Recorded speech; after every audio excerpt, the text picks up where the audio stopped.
On three. 1, 2, 3.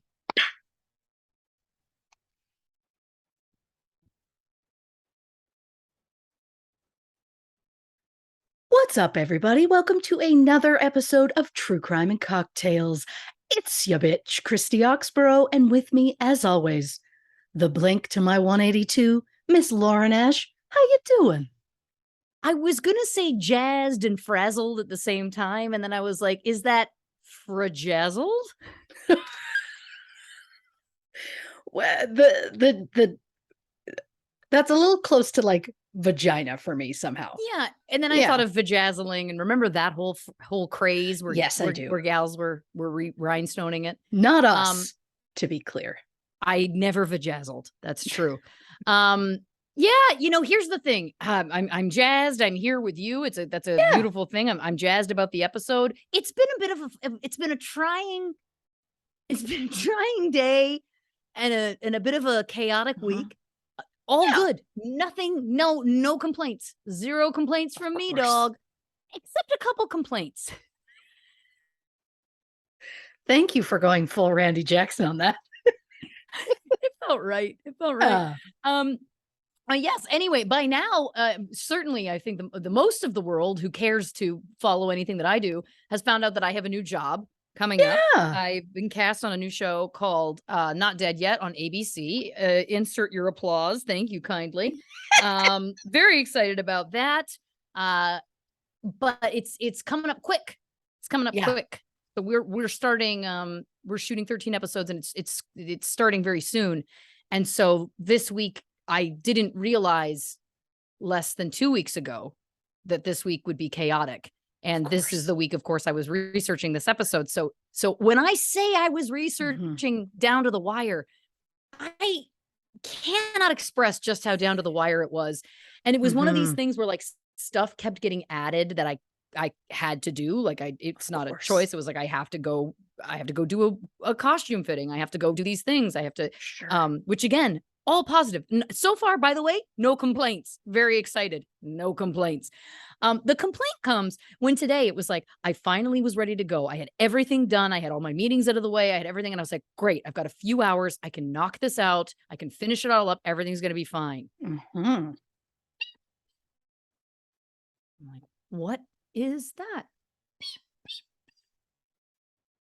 It's a smoke alarm. And here's the thing. I recently changed the batteries in all my smoke alarms because this had happened a couple months ago. And I'm like, they're up to date. There's no need. We're good. We're all good. When I say to you, and look, I know that people are going to say, Lauren, you can't be too safe. I think I have too many smoke alarms in the house. There's so many smoke alarms in this house. There's 2 that are within 6 feet of each other. And to that I say, I feel like one of them's is that going to be the thing that saves me? I mean, I guess I shouldn't even joke, but it's just that there's so many. There's just so many. And so I got out the set of 9 volts because I went around and I, took the batteries out to see it was more than one of them. This is the other thing. They start to mess with you. Okay. So then it's like, there's a couple of them going. So a couple of them stop, but then I figure out that it's like, oh no, whatever. So then do you know what I do? Because at this point it's been going on 20 minutes and I'm staring into the face of madness, staring into the face of, it's every 10 seconds. Yeah. I just changed the batteries in all of them again. I had bought enough 9 volts for the next changeover. Guess what? I changed them all fresh again because I was like, maybe this will do it. And I need to work. I can't be doing this. Still, and I'm like, what is happening? I don't get it. I've tested all of them and then I pressed one to test it and then somehow they all went. So then and then all of a sudden my alarm system starts to go and it's like calling security. Like I'm just a woman trying to research a true crime episode. Of course. So long story short, I finally figured out it was only one more that was beeping. And when I tell you I ripped it out of my ceiling, like I ripped wires, I did. I was like, I felt like I was trying to defeat Hal on the spaceship in Space Odyssey. Like it was like I was dealing with a sentient computer And that did do it. And the good news is that I think this one can just stay down because again, there is 3 others within, I'd say, between 6 and 8 feet of that one. So I don't know that I need the 4th in that area. I think maybe we got that area covered. I'm gonna ask a question I know neither of us know the answer to. Please. What's the distance you're supposed to have between I'd love to know detectors? that. I don't know because I'm like, is it by room? Is it by distance? I'm not sure. But I think in this house, I have 1, 2, 3, 4, 5, 6, 7, 8, 9. I think there's 10 in this house. And this is a bungalow. Doesn't 10 feel high? I'm now concerned for my family's safety because I don't now I'm like, I don't think we have enough. We certainly don't have 10. Yeah. There's like, oh God, yeah, there's like 2 upstairs, 1 in the basement, 2. Yeah, I have maybe 5. Oh my God, is that not enough? 10. I may have more than 10 is the other thing. That does feel like a lot. It Again, feels yes, like it feels like safety is overkill. for the best, but that feels like a lot. Yeah. Anyway, long story short, I timed it because if Christy Oxborrow and Lauren Ash are passionate about anything, it's about facts and it's about making sure we present the proper information. Because I didn't want to come on here and say that this was going on for X amount of minutes. And then it was like, that was an exaggeration. So I looked 35 minutes. That ordeal took me 35 real-time full minutes, which I know people might say like, that's not so bad. But with the when you're in it, 35 minutes every 10 seconds. Yeah, that was my chest is still tight. It's still tight. So then I got my work done. I texted Christy and I was like, I just need to lay down for 20 minutes because I love to crush a nap. And I immediately was into a deep sleep, like deep dreaming, like whatever. And then and I was like, there is no justice. Like there's just no justice. There's no justice. It is what it is. Yeah. Yeah. It's just a never-ending parade of one crazy making thing after another. Yeah. Again, no complaints about anything of course. Real, but complaints about the binging and the bonging, the bells and the whistles. Yeah. Yeah. Look, I get it. I get the madness of the smoke detector. I mean, I don't get that full level. Ours will go off. One of them, we change the batteries at different times, but so they all go off at different times. But it'll just be the highest pitch, single little chirp, and then it's quiet for like a minute. And then it does that chirp again. And yeah, my husband will rip it down if he needs to, because it always starts when we've maybe been in bed for like 20 minutes. So you've been in bed enough that you're like, I'm comfortable, I'm ready to go to sleep. And then we hear that noise and we're like, is it the one outside our room? Is it one of the ones down the hall? We don't know. And then it's like, is it going to irritate us to try and sleep all night? And the answer is, yeah. Well, I did read online that there is a phenomenon about why they do tend to do it at nighttime. And I didn't fully read the article, but there is something about the temperature change that that if the batteries are low, then when the temperature changes, I should have really read the article, but that is an actual thing because people do complain that it's like, why is it always at night? But there's actually like science behind it, apparently. Oh, that's fascinating. Yeah. But the other thing I should just mention too, is that my house echoes in a really weird way. Like the layout of the house, like if somebody's trying to talk to you in one area, the voice sounds like it's coming from everywhere. So it's truly almost impossible to discern which of the 10 alarms it's coming from. And I also should just add, because I think I may have mentioned this recently on the show, I don't know if I have or not, I am severely hearing impaired in one ear. I have lost 60% of hearing in one of my ears. People don't know this about me. So also it makes it very difficult because my general ability to hear, but to hear from which direction is off. Like my equilibrium is always off. So yeah, it felt like if there was a hell. I'm so sorry. That's all right. Look, I know most of your things are positive, And it was only really like the last half of today that tried to bring you down. I'm going to say this in my attempt to somehow erase that part from your brain. Please. Very quickly, my 2 younger children, 11 and 6, got it in their minds that they wanted to run a restaurant out of our home. My husband and I would be their only customers. Like, that was the bit. Got it. If I've learned anything, this is just a phase kids go through.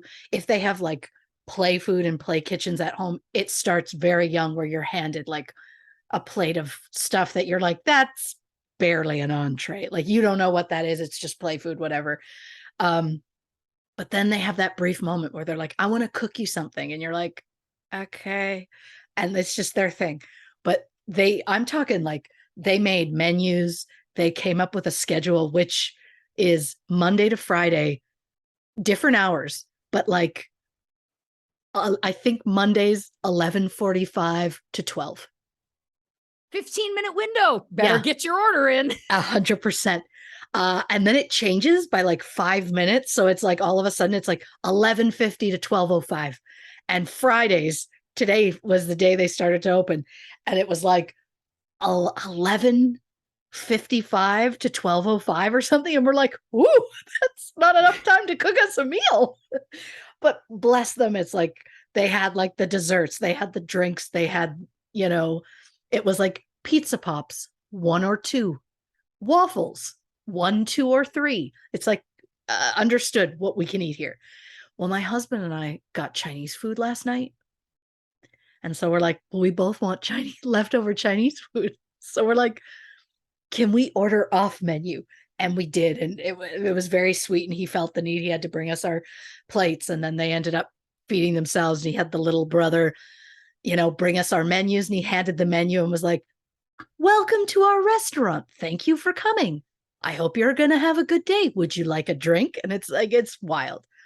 So I'm like, okay, great. So we eat the meal. We're all done. I am walking down the hallway and my 11-year-old calls after me. Oh, bathroom's on the right. And I laughed so hard because I didn't see it coming. And I was just like, okay, thank you. And then in the end, that bugger went and got a dollar. I was going to say a loonie. That's what we call them up here. $1 from his piggy bank, gave it to his little brother and said, that's for being such a big, good helper, buddy. And I was like, oh, that's beautiful. And so then I was like, oh God, what do you pay at a restaurant like this? They didn't put prices on their thing. So I was like, how do you know? What do you do? And I was like, I was just going to leave some cash on the table, but I was like, I don't have any cash. Well, it turns out in my wallet, I had like a gift card to a dollar store. And so I was like, nice. So I put it on the table and I was like, I don't know what you accept for payment here, but here you go. And it was like a $10 gift card. I have no idea where I got it from. The joke will be that it won't have any money on it, but I'll take them. So I'll just pay for whatever they get. And I was like, if you guys maybe could split that for the meal. And he's like, is this $10? And I was like, it's from, the store. You can get a toy, you can get candy, you can get whatever you want. And they were elated. And then, but they were also like watching the clock and we're like, yeah, it's time for you guys to get out. We've got another seating coming in. Right. So well, it was like, we're closing. It's a Friday. Like, ooh, we'd like to, we got big weekend plans. Yeah. And I was like, okay. And we commented, we're surprised they're not going to open up tomorrow for the weekend. And my middle one just goes, oh, well, we like our weekends off actually. Oh, so I'm like, oh, I see how it is. So there is now a paper on our island in the kitchen that says, we're closed. We'll be open soon.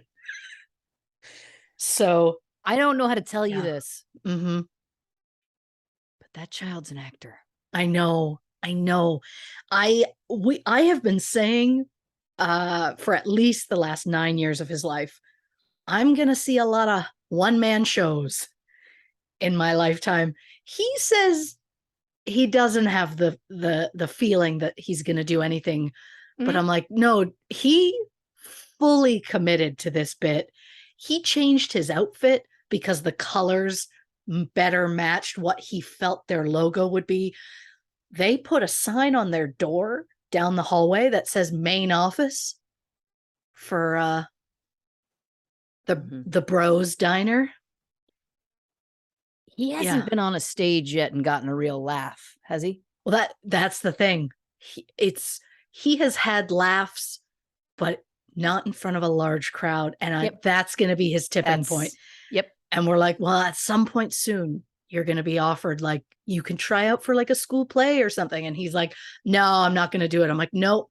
He's going to hear applause, or he's going to get a reaction from a very large group, and that's going to be enough for him to push him over the edge. I truly believe it. Yeah. The bathrooms on the right is such a delicious. It was unexpected and so funny. But that's what actors do, right? Like the whole point is like, or the whatever people want to talk about is like, we observe, and then because we observe humanity, we observe, and then we reflect, right? Of course. That's the whole thing. And that's exactly what he was doing. He wanted to, he's observed what that experience is like. And now he is acting, the experience for you. He's recreating it and acting it, reflecting it to you. So yeah, good luck. Oh yeah. He was so committed. It's to the bit, like to the point where before I was going down the hall, I'm like, I'm just going to leave my cell phone here if it's okay. And then I'm going to go, I'll be right back and I'll pick it up. You can leave the doors unlocked. There aren't doors, but I'm like, you can leave the doors unlocked and I'll just swing in and get it. And he goes, okay, yeah, we'll wait. And like hustle up lady. He was also doing a character of like the put upon maitre d' who really wants to like TikTok it off. Like, yeah, good luck. Yeah, this kid's gonna be in improv classes before you're, I know. Yeah. You're gonna be watching a lot of one-man shows. It's gonna get it's gonna be tough. Yeah. And then it's gonna totally become I think it's a TikTok audio where it's gonna be my husband and I sitting there watching something, and then we turn and look at each other. Oh my God, is this play about us? Yeah, it is. So I can't wait. But bathrooms on the right. One of the funniest things that I've heard in a long time. The layers to that are just, again, delicious. Yeah. I also want you to know I still had the article pulled up on my phone, so very quickly. Of course. If I can't. The low battery chirp mode, the battery characteristic can cause a smoke alarm to enter the low battery chirp mode when air temperatures drop. Most homes are the coolest between 2 and 6 a.m. That's why the alarm may sound a low battery chirp in the middle of the night and then stop when the home warms up a few degrees. So it's possible that if the house is cold enough, it may not actually be that the battery's low. It's just having that reaction. Interesting. Well, and your home, you like it chilly. Ice cold. And look, the joke is, I get it. I'm the same. Today it was warm in here though. That's the joke. But maybe that's why. Maybe it was the difference in temperature. Maybe that has something to do with it. Oh, because even the batteries were like, what's happening? Why are we warm? Stop it. Make a noise. Get her to stop. Yeah, I get that. Oh, yeah. Well, oh, God. Yeah, God, what a day. Yeah. What a day. That's the thing. It's never just one. It's always like a collection of things. But speaking of collections. Yes. What you drinking over there? Because I assume there's at least 2, if not 3. There's only 2 today, which feels insane. But I have one thing I've got going here is some water in this beautiful friend of the podcast, Stephanie Beatrice. She couldn't make it to my last party, and she sent these personalized wine glasses. They're plastic for the pool, and it says Casa Ash. No one will judge you. And that is exactly the way I would like to refer to my home. So I got some water in one of those because I like to feel fancy. Then I got a large Diet Coke from McDonald's because that's that's just where we're at. I had that delivered. I was like, after everything, I need some caffeine because this is Now, did you just get the drink? Oh, okay, that's my girl. Because I'm going to tell you, a couple of hours ago, I had this moment of like, well, depending on when our record is done, maybe I'll go get some fries. well, you'll love this. I was like, I need something else in there also to like make the minimum. Like I can't just have them bring me just a Diet Coke. But all I really wanted was fries. So I feel like that's like we're sinking. You know what I mean? Like our cravings are sinking. But then you'll love this. I was like, you know what? I'm gonna get fries, but then I'll just get 6 nugs. You know what I mean? Just like just a snack. Just a light snack. And then the dream happened. On the day that I wasn't that hungry. 7. There was 7 in there. And you know what? That feels like a good omen based on the I dealt with all before. So maybe that means you're done with that now. Yes. Here we go. That was the universe telling you, you know what? We're sorry. Lucky number 7. Turning around. Luck is going another way now. Yep. Oh, that makes sense. Yeah. Oh, good for you. Turn the beeps around. Your hell is now over. I don't know. Sometimes they're not all good. They're not all good. Are you kidding me? Shut your mouth. They're all golden hits as far as I'm concerned. Thank you. Thank you for that. I mean, there's nothing too exciting over here. I'm doing water. I'm also doing, for reasons I can't explain, Coke with a nice cherry whiskey. I don't know. Okay. I'll join you at the half. I don't think I've ever had alcohol while I'm driving the bus. So, well, brace us all. Can't wait. But between in the breaks to help sop up the alcohol, just a jumbo can of Pringles. So I like that. I like that. Yeah, because that was as close to fries as I could get in the moment. Of course. Plus, with the lid on, I can't smell them. If fries are sitting here and I could smell them, it'd be like moving the microphone far away and just like, I just like getting in there. Oh, I can't even talk about it. I can't even talk about it. Thank you for because that's exactly it. I mean, I'm going to pay so much closer attention to how I eat fries next time to see, do I eat them like a beaver on a log? Like, I don't know. We all do. We're Canadian. Come on. Oh, that makes sense. Yeah. Oh, sense. Beavers are on the, nope. I tried to turn it into a beavers on our money. Nope. Oh, yeah. Mm-hmm. Oh, because they're on a nickel, right? The beaver is on the nickel. Okay. I love that. I should know that probably more than you, because who would see Canadian coins more often? But I love how quickly you're like that. But when you're away from it, the images stay in your mind and in your heart. Hey. Oh, that's nice. Yeah. That's nice. Do you want me just to get into it? I think we should, because I don't know how long this is going to be honest with you. This is a little chaotic. So yeah, I think we should dive in. Yeah. Well, like, look, dear listeners, you're in for a treat, because this is a new type of episode we've never done before. Something new, bringing in for season 4, more. So let's get into it. In the first of our new Prosecutor Profile series, Lauren is in the driver's seat tonight, highlighting tonight really threw me and I loved it a lot. Highlighting the career of one of the most prolific lawyers of the 20th century, Marcia Clark. She is primarily known as one of the prosecutors in the OJ Simpson trial, but there is so much more to her story. So sit back and get ready for Lauren to tell you all about Marcia's life before she was a lawyer, highlight some of her most famous cases, and answer the question we're all dying to know: were she and Christopher Darden ever actually a couple? Lauren Ash reports. Now, what I like about this is typically it's Christy Oxborrow investigates or Lauren Ash investigates, but this felt like I'm reporting. You know what I mean? This feels like a different thing to me. This is more journalism than the investigation to me. So that's why I made that change. And I didn't need to give all of that explanation, but here we are. Oh, just getting by. 2 women.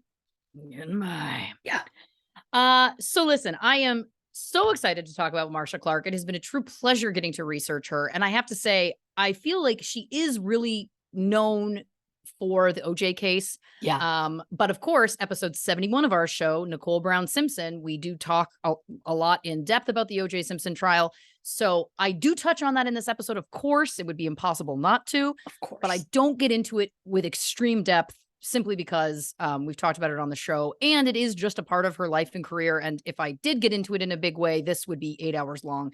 And while some of you I know think that would be great, I think that that might cause me to go into the darkness. So yeah. So I've done my best to try and pull as much information I didn't know, as many interesting things, and we're just going to see how it goes. Before we get started, as always, I will give a trigger warning. There will be mentions of sexual assault in this episode, so take that trigger warning if you need it. Marcia Clark was born Marcia Rachel Klex on August 31st, 1953 in Alameda, California. The daughter of Rosalind and Abraham Klex, Marcia is the eldest of two children with a brother who is 6 years her junior, who is now an engineer. It seems he's shied away from his famous sister's spotlight over the years, as I couldn't even find his name, and when it appeared to me that he really didn't want to be found, I chose to stop looking out of a respect to his privacy. Raised in a Jewish family, Marcia's father, Abraham, was born and raised in Israel and came to California to pursue his education and degree, and then married Marcia's mother, Rosalind, who was from New York. And he has remained, obviously, with his family in the United States as a federal bureaucrat ever since. Abraham worked as a chemist for the FDA, or Food and Drug Administration, and due to this job, the family moved many, many times. They lived in New York, Michigan, Maryland, and California more than anywhere else. Rosalind was a homemaker over the course of their lives.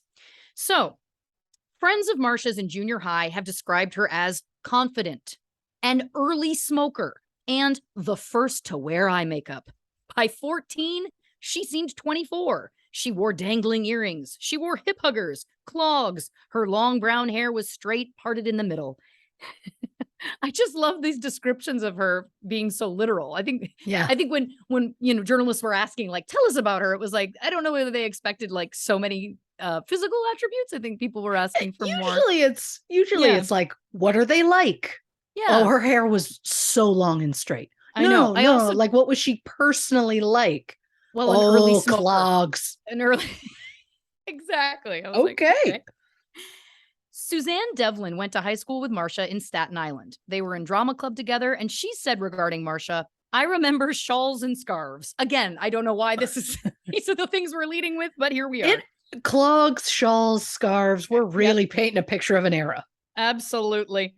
She had an eccentric, dramatic flair about her. I always admired her from my little corner. I was so far out of her league. When she deigned to speak to me, I was usually flabbergasted. At 14, I was not a sophisticated lady, Devlin said. They had to stuff me, teach me how to walk. That was something Marcia didn't have to do. That was what made her unique. She walked in like that. What struck me about her, being a local girl from Staten Island, was Marcia at 14 was a sophisticated person. She was mature. She could play women in their mid-20s with cigarette holders wearing devastating gowns.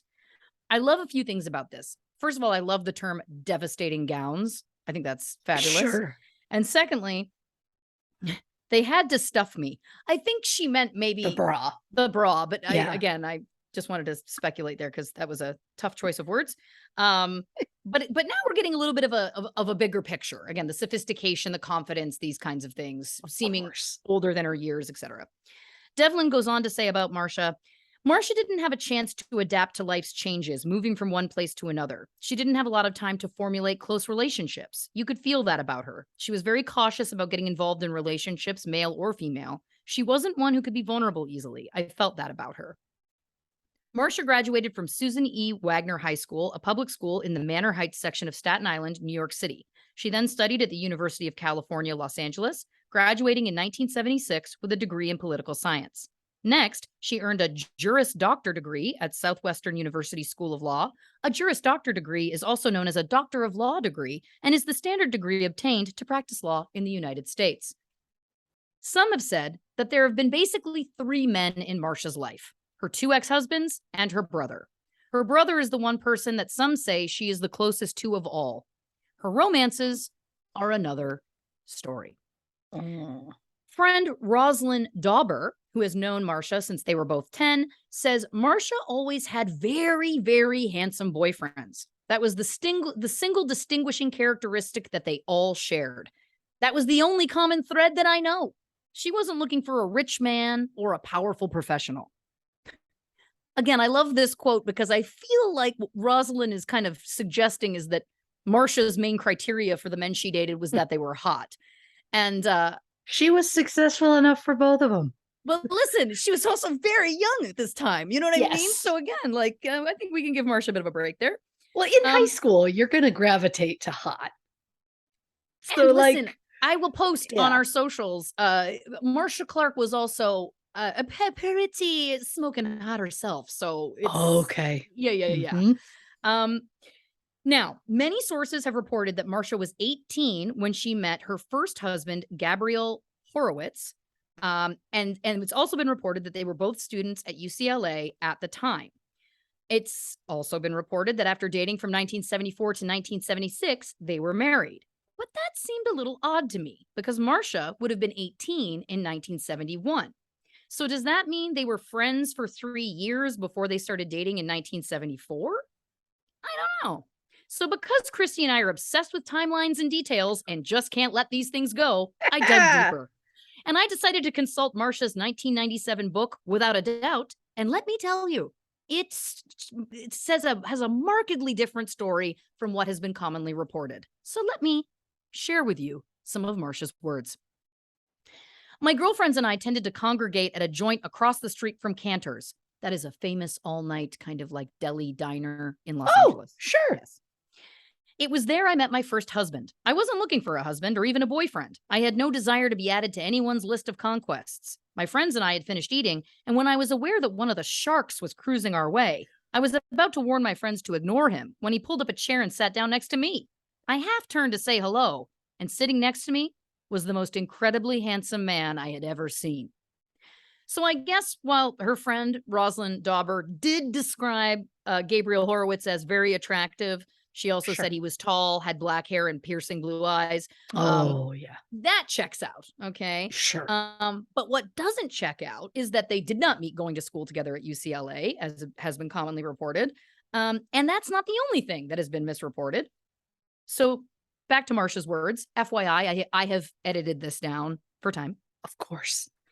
Gabby, that's what his friends called him, seemed like a womanizer, but he was very charming. We began seeing each other. In less than a month, I was living with him. Gabby was flashy, always dressed to the nines in body-hugging suits. He seemed to have plenty of money. He slept all day and went nightclubbing all night. I found his lifestyle very glamorous and allowed myself to get swept along by it. Gabby played backgammon for a living. I'd never even heard of the game before I met him, but Gabby took great pains to teach it to me. He instructed me not only the basic rules, but in theory and strategy as well. I soon learned that backgammon was a real hot pastime with the rich. The craze was in its infancy when Gabby and I first met. 2 years later, when I started law school, it had become a full tilt mania. So, to confirm, we know that she started law school in 1976 after graduating with her poli-sci degree from UCLA. So that would suggest that they met in 1974. But when did they actually get married? Back to the book. Now, for this time, I'm just going to summarize this. This is not in her words. This is my summary. Of course. So, bars and clubs everywhere at that time had at least 1 or 2 backgammon tables. Some places devoted themselves exclusively to backgammon. The most popular in LA was a place called Pips, which catered to the very rich and famous. Marcia would go along with Gabby and sit and study as he would try and get a game going. If he had no luck, he'd move on to a private club called the Cavendish, where he never had trouble finding a game. In fact, he often made a lot of money there. The tabloids later portrayed Gabby as a chronic cheater, but Marcia says she never personally saw him cheat. At the beginning of the relationship, she says she loved doing the clubs with Gabby, but looking back on it, she says that she couldn't really see her life being normal because it was obviously a very weird existence. He would play all night, then they'd hit a 24-hour diner. By the time they got home, it would be 4 a.m. They'd be too keyed up to sleep, so they'd watch TV until at least 5 or 6 a.m., and then, of course, would sleep until 1 or 2 in the afternoon. So after the first year, she says the charm of the nightclub circuit was kind of wearing thin with her. She felt isolated. She was depending upon him almost solely for love and companionship, which she said wouldn't have been so bad if they weren't fighting all the time. Sometimes the conflicts between them were subtle. He'd get sarcastic over something as small as her not making dinner the way he liked it. But that was usually a pretext for a deeper irritation he was feeling, like the fact that she would come home from a dance class later than she was supposed to. He apparently couldn't stand not knowing where she was at all times. He'd say he was afraid that whenever she wasn't with him, she was seeing other men. So that sounds Not not fan of great. that.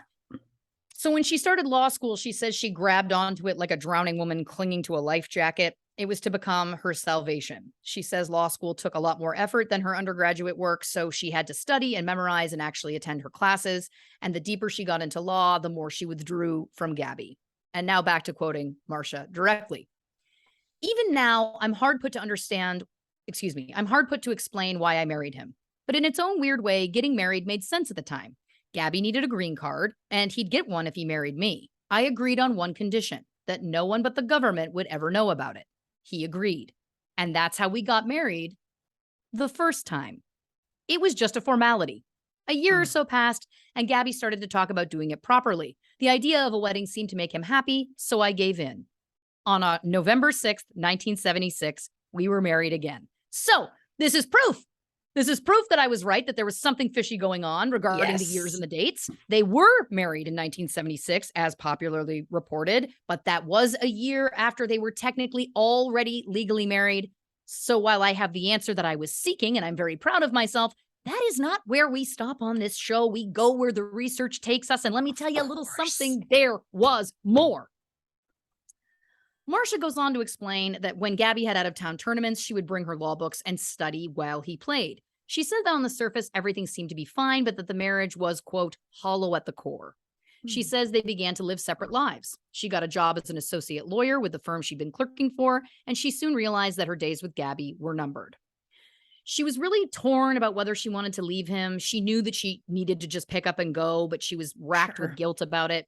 Her career was starting to take off, just as his fortunes from gambling were starting to dwindle. The backgammon mania was subsiding, and it was becoming clear that gambling wasn't going to provide him with an identity or a living for very much longer.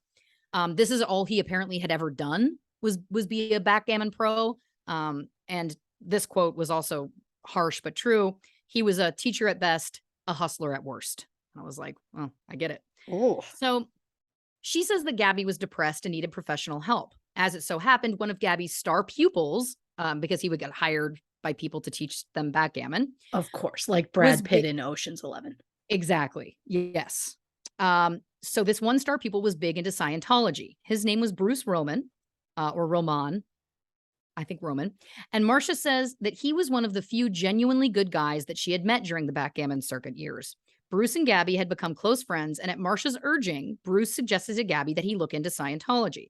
At first, Gabby was reluctant, but he ultimately agreed to enroll in a few courses, and Marcia went with him to sign up for the first class. Gabby's spirits did seem to start to improve after only 3 or 4 weeks of the classes. But soon, Marcia heard he was getting close to being thrown out. Apparently, he had been hitting on the women in his classes, and they had been making complaints. Gabby was put on notice that if he didn't clean up his act, he would be asked to leave. Marcia did eventually leave Gabby, and at the time, she was destitute. No money, but in spite of that, she was happy, and she felt like she genuinely could make it on her own. She met the man who would become her second husband, Gordon Clark, at the Scientology administrative offices. The Church of Scientology didn't allow romantic liaisons between its officers and members of the public. So, if Gordon wanted to stay on the staff there and also keep seeing Marcia, they would have to get married. The problem was she was still legally married to Gabby, but one of Gordon's fellow Scientologists told them how to get a quick divorce in Tijuana. Now, there was these things that were called Tijuana divorces where you could cross the border, get this divorce done very quickly and come back. They have since been outlawed. You can't do these anymore. 2 weeks later, on October 7th, 1980, Gordon and Marcia got married in a friend's apartment. The Scientology minister who married them was Bruce Roman, who I will remind you, was friends with Gabby and apparently remained friends with Gabby. 4 or 5 months after Marcia left Gabby, she says she was driving through Beverly Hills when she saw him walking somewhere. She said his expression was sad. She heard that he had gotten into a fight with someone who accused him of cheating at backgammon and that he had been punched in the face. It was the first time she had heard of a backgammon fight ending in real violence. She didn't hear anything about Gabby for another 7 years after that, until one morning she saw an article in the LA Times. A man named Gabriel Horowitz had suffered a gunshot wound to the head. Marcia sat stunned, reading and reading the lines of print over and over again, not quite comprehending. Gabriel Horowitz? Her Gabby? I guess it had to be.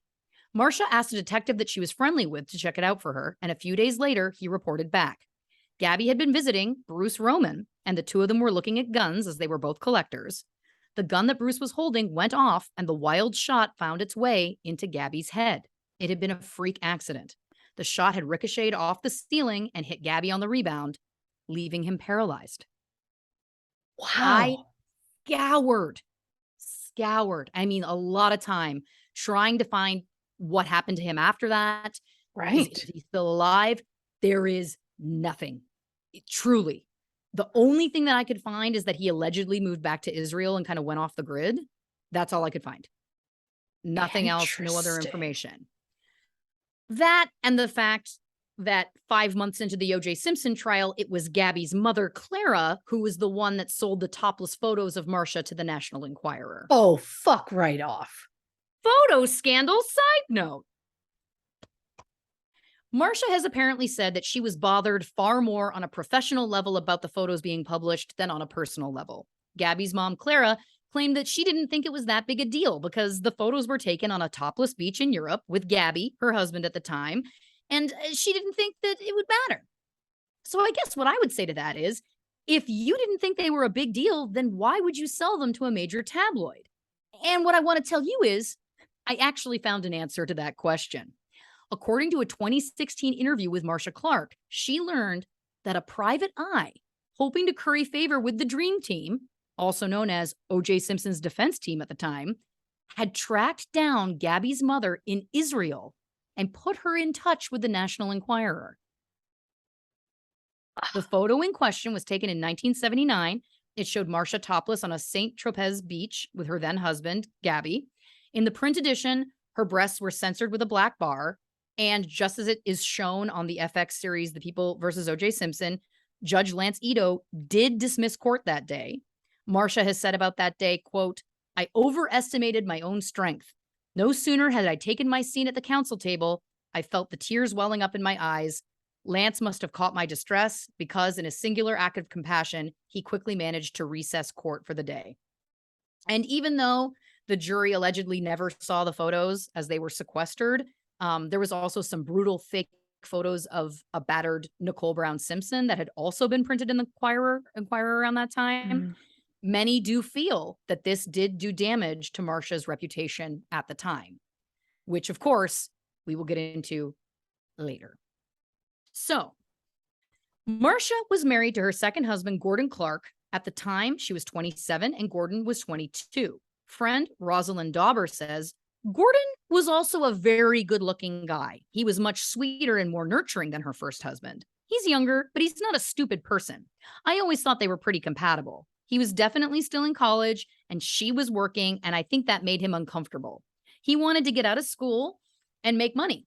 He didn't seem babyish. I think compared to her first husband, he was more mature as a person. Okay, so interesting.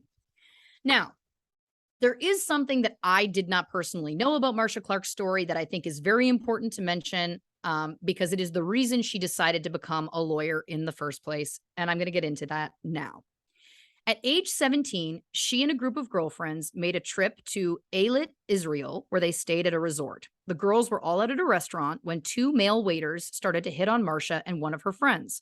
One asked her out, the other asked one of her friends out. Marcia said no. She said she didn't like his vibe. Her gut was screaming at her. She said she was feeling tired and the others were going to go out to a cafe. So she decided to go back to the hut where she was staying alone and lay down for a nap. When she woke up from that nap, the waiter who had been hitting on her was sitting on her bed. Oh, Marcia. God. Yeah. Marcia says the man was much older than her, around 27. I will remind you, Marcia was 17 at the time. Oh. She says he seemed quite relaxed, despite having broken into her room. She didn't know how he got in at first, but it turns out he had a master key. He said to Marcia, "I just like to watch you sleep." Oh, It was 7 p.m., so still relatively early in the evening. Marcia was obviously very scared, but he continued saying that he just wanted to make sure she was okay. He was just checking on her. And she agreed to go with him to the cafe where the rest of her friends were. Sure. He was being funny and charming, and when they got there and they were all together, everybody started to seem to be having a good time. She said he seemed totally harmless, but that she did let her gut instincts be overridden.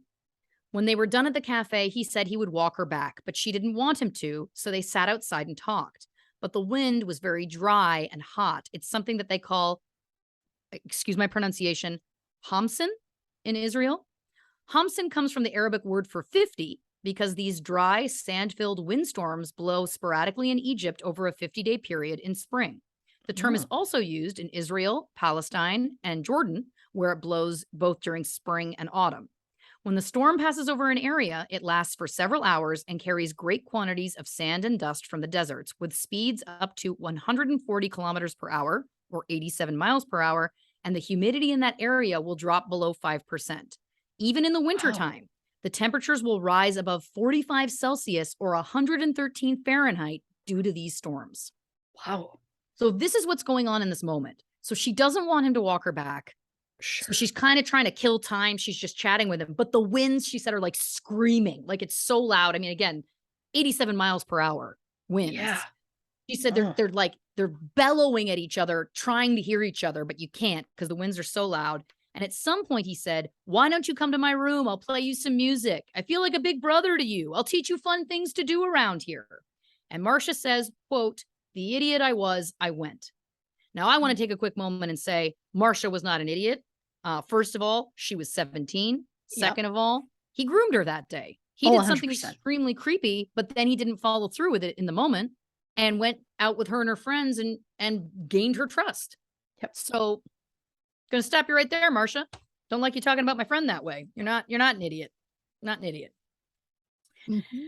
They got to his room, listened to music, and when it was still early-ish, Marcia went to leave. She headed for the door, and he grabbed her, saying, "You're not going anywhere." He sucker punched her and threw her on the bed. Marcia says she screamed and screamed, and he just laughed and laughed, saying, "No one can hear you." And he was right. No one could. She has described the rape that ensued as being very violent. Her clothes were torn. She was badly bruised and hurt, but it wasn't visible enough that people would notice at first glance. But more than anything, she said she felt ashamed for years and never told anyone. After the rape, he wanted to walk her back to her room, but she pushed him aside. By then, other people were walking back to their huts for the night. They could see him, but he just melted away. And she says, and I quote, "And I just walked to a far end of the beach and thought, this is it. I can't live with this. And I walked into the ocean. It's really calm, that ocean. It's very warm. It's almost like a lake. I got all the way up to she indicated just below her nose, because I was going to kill myself. I felt so worthless. And then I got mad. All I could feel was anger, which probably saved me." The rape was what propelled Marcia away from her original dream of becoming an actress into pursuing law. After attending UCLA, where she majored in political science, as we know, she studied at Southwestern School of Law, as we also know, I've also mentioned. She graduated from her law school in 1979 and decided to specialize in criminal law. She joined the Los Angeles firm of Brody and Price as a junior attorney, but once she started representing violent criminals, it became a different story for her, as she soon found herself at a personal kind of crossroads. The turning point was her involvement in the defense of a man named James Holliday. He was accused of fatally stabbing a woman that he had lured into his car. Marcia was so disturbed by the case, she didn't feel like she was even going to be able to finish writing the legal brief for him. But she did complete the work, and she won the case because she was a damn good lawyer. The case was thrown out of court for lack of evidence, and James Holliday walked. But after that, she went to her boss and said she just couldn't do this. It just didn't feel right to her, and she was advised to consider a career change.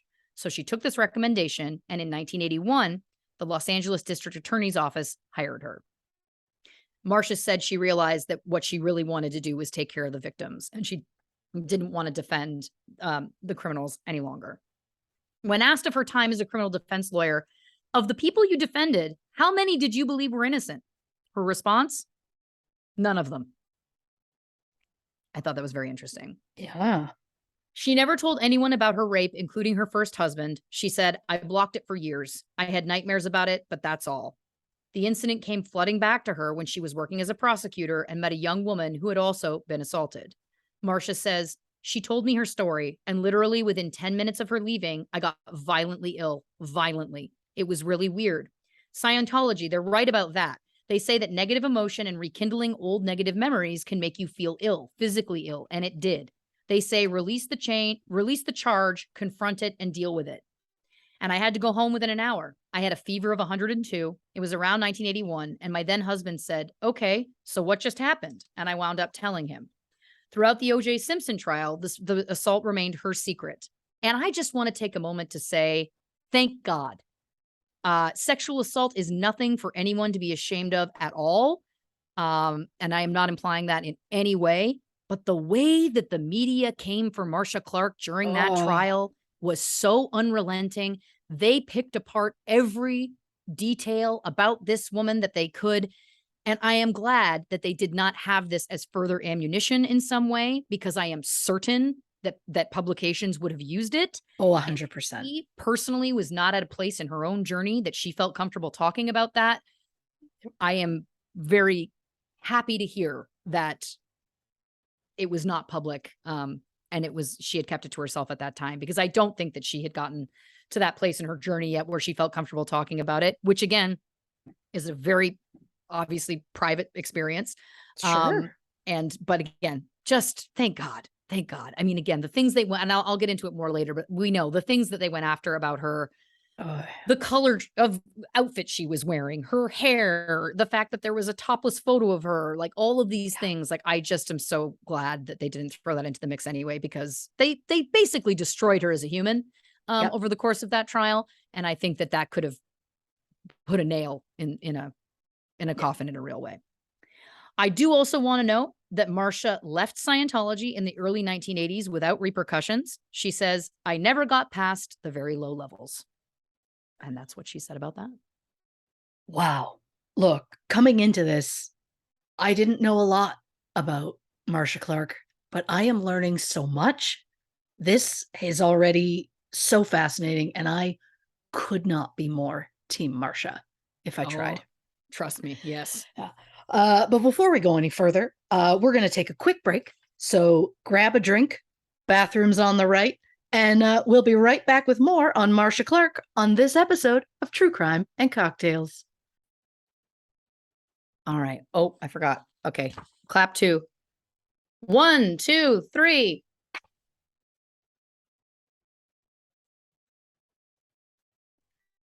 Welcome back to True Crime and Cocktails.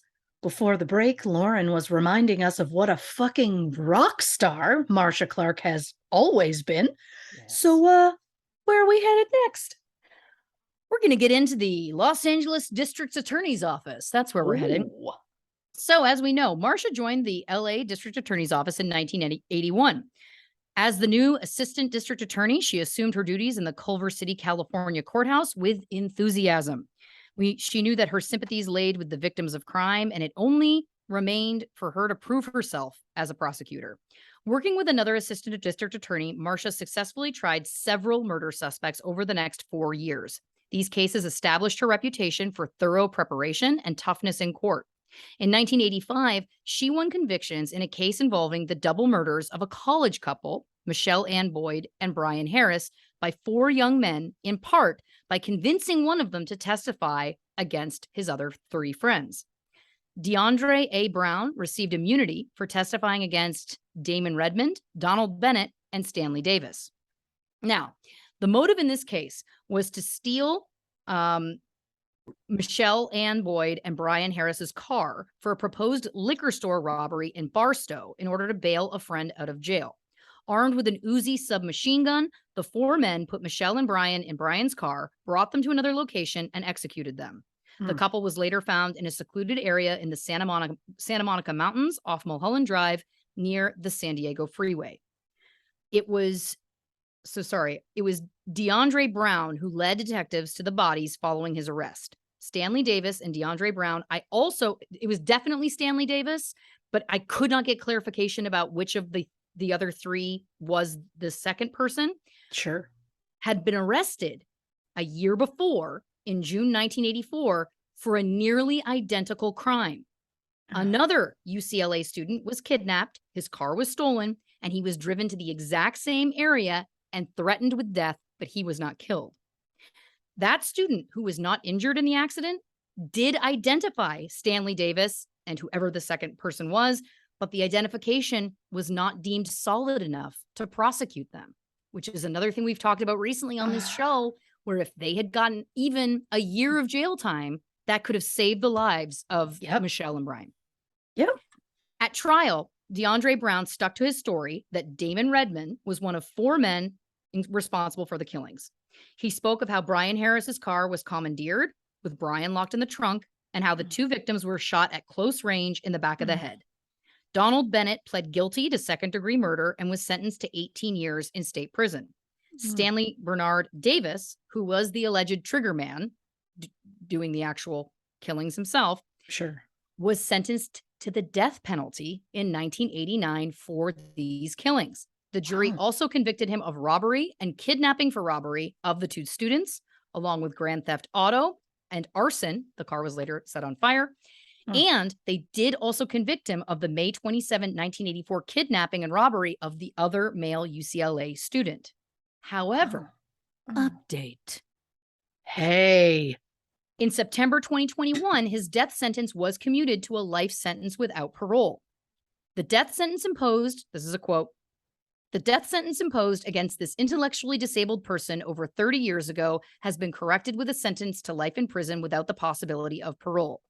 This is Los Angeles County District Attorney George Gascon, who said in a statement that his conviction and death sentence were initially upheld by the California Supreme Court in July 2005. In that opinion, the state court agreed that his conviction for robbing the second guy, the 1984 case, they thought that should be vacated because the prosecution presented evidence of 2 distinct acts of robbery, but didn't choose which of the 2 it was relying on to prove that the robbery had happened. It's very confusing.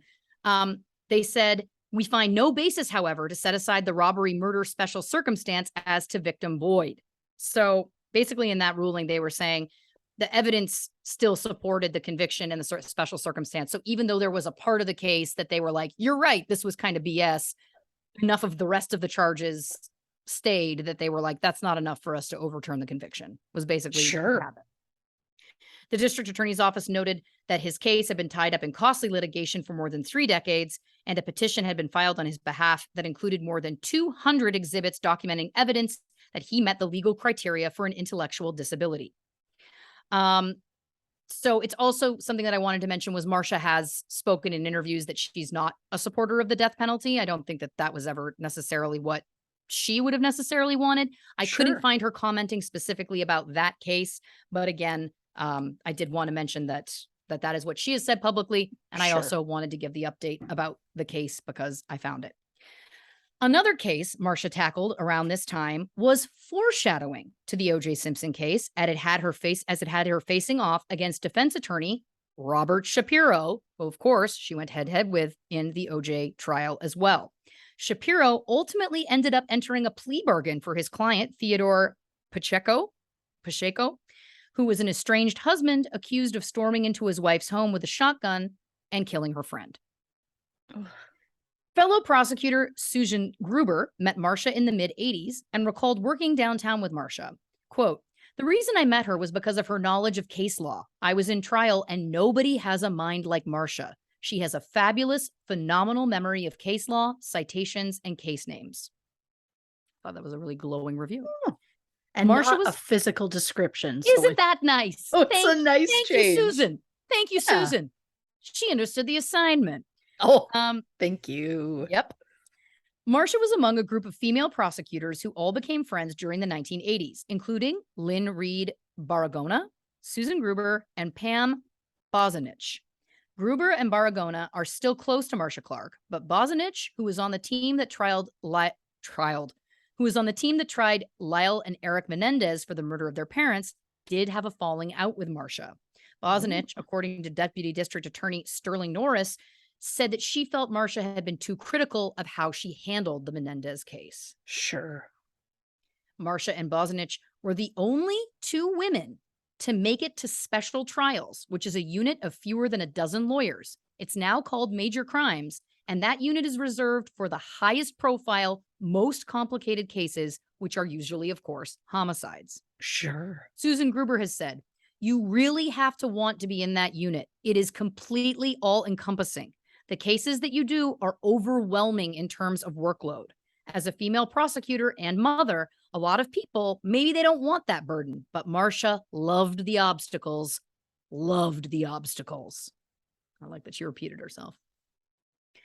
One woman who faced off against Marcia Clark, defense attorney Madeline Koppel, said she found Marcia to be thorough, very thorough, but that she found herself under the Marcia Clark steamroller once during a trial when Koppel couldn't keep back tears during emotional testimony about her client, and Marcia demanded that the judge bar her from crying. That was kind of a low blow, Koppel said. Wow. But listen, but Marcia also admits later that she, when she was driven to tears in the trial, that it was like, thank God, had compassion for her. So I feel like, she's learned some things, but I also just kind of love that she was being a badass at the time. And she was just like, there's no crying in baseball. Like, I love that she, Yeah, I like that.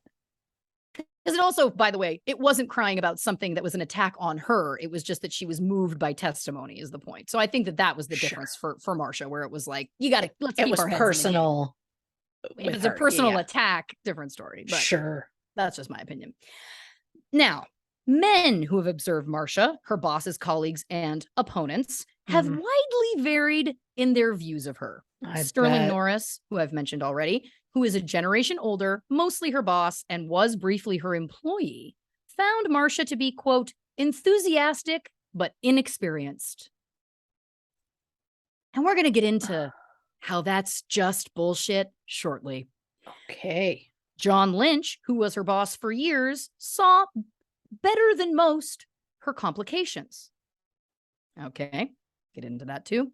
Former prosecutor Harvey Giss may be the originator and best salesman of the tough cookie image Marcia was known for. They met on Marcia's first big case in which she was his second chair. The defendant was James Hawkins, a man Giss described as a counterfeit folk hero.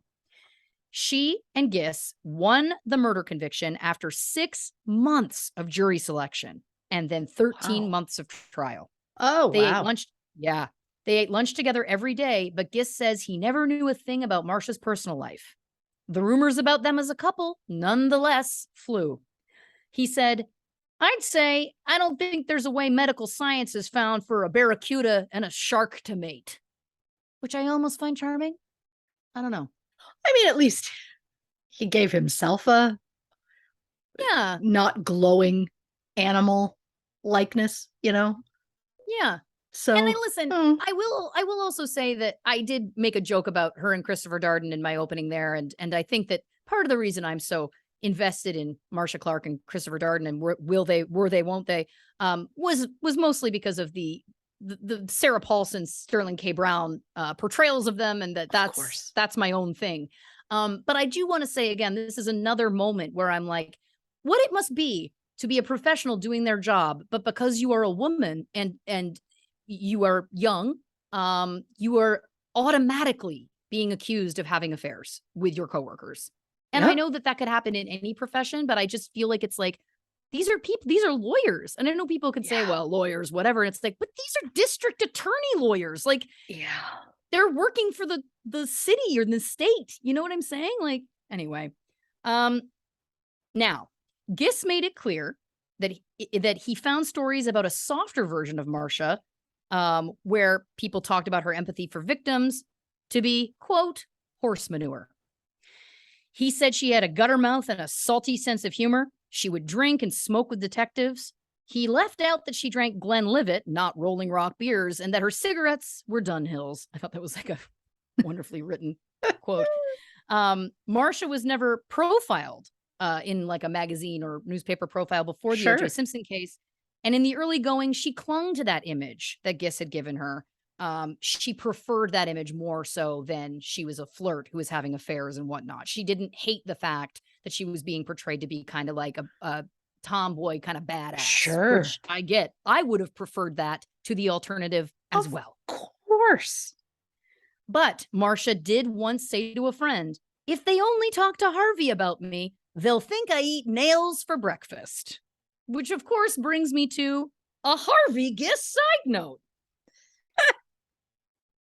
Marcia's success quickly came to the attention of the district attorney's office, as we know, and in 1985, she got a career boost when she was assigned to work with veteran Los Angeles prosecutor Harvey Giss on the aforementioned James Hawkins murders case. James Hawkins was an African-American who worked at his father's grocery store in Watts, and he had shot a street gang member. Hawkins said that he intervened to stop the gangster from harassing a woman and her 5 children. The shooting, he claimed, was accidental. This turned him, as I mentioned earlier or alluded to, into an overnight folk hero. The media and community leaders praised him for fighting back against crime, but investigators believed that he had simply shot a rival gang member. So in 1987, in part because of Marcia's skillful presentation of gun ballistics evidence, she and Giss did win the conviction on not 1, but 2 charges of murder. Her success against Hawkins' top-notch defense team, headed by Los Angeles attorney Barry Levin, did not go unnoticed. Quote, she was born to be a trial prosecutor, Levin said. She's tenacious, she's ethical, she's highly competent, she's prepared. And I love that she was getting such a glowing review from a person on the other side. Yeah. You know, when there's so many people on her side that will continue to be so hard on her. But we'll get to that later. Because for now, we're in the Giss side note. And there's more about Harvey Giss. Oh, Harvey.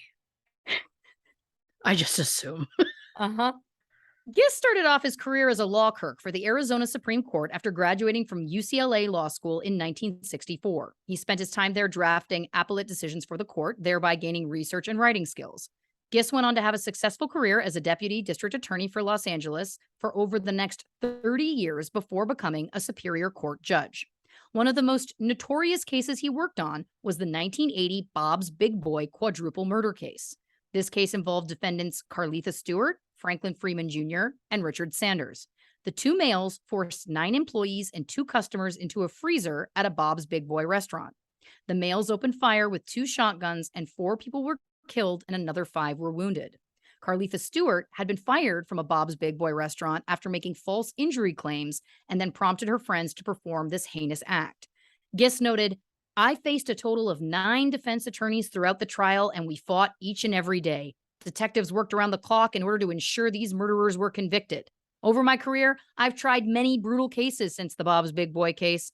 You become jaded and numb. You have to shut it out as best as possible. Many people believe that Giss should have been the prosecutor in the OJ Simpson trial. Mark Garagos stated in a book that he wrote, if you ask a group of LA attorneys who was the best prosecutor they ever saw in front of a jury, a number of them would probably say Harvey Giss. Interesting. But he was also kind of known to be Marcia's mentor. That was something that, again, like she was in his second chair. So it also makes sense because she had so much experience by the time the OJ Simpson trial happened that it would make sense that she would be given that opportunity, but more on that later. Sure. Giss was also the assistant district attorney of the first U.S. murder prosecution for oleander poisoning. David Wayne Sconce was accused of using oleander poisoning against Timothy R. Waters, a rival mortician. The charges were eventually dropped by the Ventura Superior Court when they were unsuccessful in finding traces of the poisoning in the deceased. The idea that there was 2 rival morticians trying to poison each other, like jockeying to be top mortician, I don't know. There's a show there. It feels like there's absolutely. It feels like that movie. Remember the movie was like the 2 magicians? Hugh Jackman was one of them, I think. Oh, The Prestige. Prestige. Yeah, I want that. It's The Prestige, but morticians. Yeah. Not magicians, morticians. Oh, yeah, I like that. Giss's advice for some young assistant district attorneys is simple. You cannot help or change what you were exposed to while on the job. Some people do horrible things, and the best thing you can do is shut it out and serve justice. Fellow prosecutors voted him Los Angeles Prosecutor of the Year in 1989 and California State Prosecutor of the Year in 1990. He went on to become a Superior Court judge, as I mentioned, until retiring in July of 2014. But he was not without a little bit of controversy. That right there is always my favorite Laura Nash voice. Always. I just get so excited when I find something a little scandalous, you know? It makes me so happy. Like, I want to see the character, the physical character that goes with that. Oh, but wait, like it's I just envision you as like this old man in like court in Mississippi, you know, like it's so beautiful to me. Your Honor. Yeah. Oh yeah. Oh, but wait. I like it kills me every time. Well, listen, I got the mustache for it. You do. You do. In July 2010, Harvey Giss made a remark referencing the Ku Klux Klan in a case involving 2 Black defendants. There it This is. occurred during an off-the-record discussion with attorneys about a possible plea agreement in the case, according to the State Commission on Judicial Performance. And I know what you're thinking. The State Commission on Judicial Performance. Well, Lauren, did you read the official documents? Of course I did. I have it printed out in front of me. Don't fuck with her. She knows what she's doing. Thank you. The Commission on Judicial Performance has publicly admonished Judge Harvey Giss of the Los Angeles County Superior Court. After a criminal case was transferred to Judge Giss for trial in July 2010, the prosecutor and counsel for the co-defendants were in the judge's courtroom discussing off the record the prospects for a plea agreement. According to the judge, he perceived the counsel wished him to intercede and explain the potential benefits of the plea offer to the defendants, which he did not believe he could do. So, Judge Giss made a remark to the effect that he guessed the only thing that would make the defendants plead was for the judge to come out in a white sheet and a pointy white hat, which the judge indicated he would not do. His remark referenced the Ku Klux Klan and the fact that both defendants were African American. When the defense requested that the judge recuse from the case, the judge conceded his remark was, quote, a bad statement, but also remarked, quote, people don't have a sense of humor anymore. The judge's comment regarding the Ku Klux Klan eventually resulted in the judge's recusal from the case. Yeah. They went on, of course, to explain why this was inappropriate. I don't think I need to explain that. I think we can all pretty much understand that it is not the move. Harvey. So, obviously, Harvey Giss created this image of Marcia Clark, hard drinker, smoker, kind of one of the boys, but some weren't buying it. And one of them was John Lynch, who I did mention briefly earlier. He supervised Marcia for 4 years. He says, quote, Marcia was in a business coming up that was dominated clearly by men. She was one of those who she was going to do what she needed to do without anybody changing the rules or lowering the basket. I think she may have overcompensated to show that she could be as tough as anyone else. Part of that you see when Marcia gets caught between the little girl giggle, finger in the cheek G folks, and Marcia the shark. I don't find the middle range with her. She's either coquettish or full attack. And even though I felt like maybe he was trying to defend her in some way, I just want to remind everyone that I don't think any male lawyer has ever been accused of having a, quote, little boy giggle or a finger in the cheek G-folks attitude. And I am absolutely certain that no male lawyer since the dawn of time has ever been described as coquettish, and I hate it. Oh, it's just pure trash. Pure trash. Pure trash. Yeah. Because I also just want to say very quickly, if anyone has watched any legal proceedings, which I'm going to say if you've been listening to this show, you've probably seen a little on your court TVs or your murder docs. It's acting. It makes sense that Marcia wanted to be an actor and became a trial lawyer because there's a part of it that's performance. You're being compelling. It's the whole thing. I've seen just as many male actors really turn it on, or male lawyers turn it on when they're addressing the court. Like, to suggest in some way that she was any different in her tones or the way that she addressed the court than any male lawyer, in my opinion, is offensive to our intelligence. Yes. And honestly, how much further would we be as a society if decades ago we just accepted men, women, all people can just do the same jobs? Yeah. Because at the end of the day, it was that she was damn good and it intimidated them. And that's what I will believe till the end of time. Ugh. And unfortunately, I also think there is a world in which they threw her to the wolves a little bit with that case because Yes. it did destroy her. So anyway, listen, it didn't. And we're going to get to that too. She was a phoenix, but still. Thank you for that. So as Marcia's reputation continued to grow, not simply because she won cases, it was because of how she won them. She was innovative. She was daring. And the Rebecca Schaefer murder case was a great example of that. The fact that I don't have a soundboard. On July 18th, 1989, 19-year-old fan Robert John Bardo shot and killed Schaefer at her home in West Hollywood. At the time of her death, Bardo had been stalking her for 3 years. He had previously been obsessed with child peace activist Samantha Smith, who died in a plane crash in 1985. He then wrote numerous letters to Rebecca Schaefer, one of which she did answer, as is not abnormal, especially in the 80s. Sure. Actors would respond to fan mail. In 1987, he traveled to Los Angeles, hoping to meet with Schaefer on the set of My Sister Sam, the show that she was on at the time, but Warner Brothers security turned him away. He returned a month later, armed with a knife, but security guards again prevented him from gaining access to the lot. He returned to his native Tucson, Arizona, and lost focus on Rebecca Schaefer for a while, as his obsession shifted towards pop singers Tiffany, Debbie Gibson, and Madonna. But he watched Rebecca Schaefer in Scenes from the Class Struggle in Beverly Hills in 1989, in which she appeared in bed with another actor. He became enraged. He was jealous. He decided that Schaefer should be punished for, quote, becoming another Hollywood whore. He learned about another man, Arthur Richard Jackson, who had stalked and stabbed actress Teresa Saldana in 1982. He learned that Jackson had used a private investigator to get Saldana's home address. So Bardo paid a detective agency in Tucson $250 to find Rebecca Schaefer's home address in California using DMV, or the Department of Motor Vehicles, records. In the meantime, his brother helped him buy a handgun. Because I'll remind you, he was only 19 at the time, and I don't know what the laws were, but his brother helped him. So Bardo traveled to Los Angeles a third time and literally roamed the neighborhood where Schaefer was said to be living, just asking people if she lived there. Once he was certain that the address was correct, he rang her doorbell. She was preparing for an audition at the time for the movie The Godfather Part 3 and was expecting a script to be delivered, so she answered the door.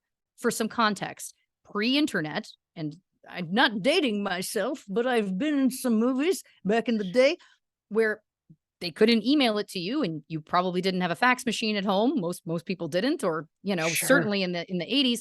So they literally would have couriers bring you a physical copy of the script to your home, and then if there was script changes, they'd deliver those papers too. I mean, that's how else are you going to do it, right? Of course. Yeah. So again, if she was waiting for that script delivery, also they can't leave it on your doorstep, especially if it's a big movie like that. So you have to physically take it to. She had to answer the door. This is, again, I'm just setting up the tragedy that happened here. So Bardo showed her a letter and an autograph that she had previously sent him, and after a short conversation, she asked him not to come back to her home again.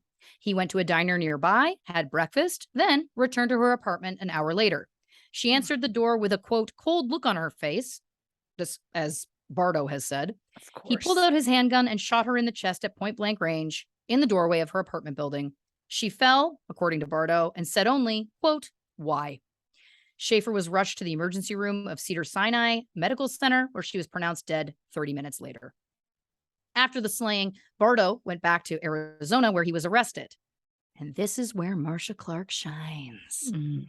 He had a public defender, and that public defender was fighting Marcia Clark's request for Bardo to be extradited back to California, because he was, of course, in another state.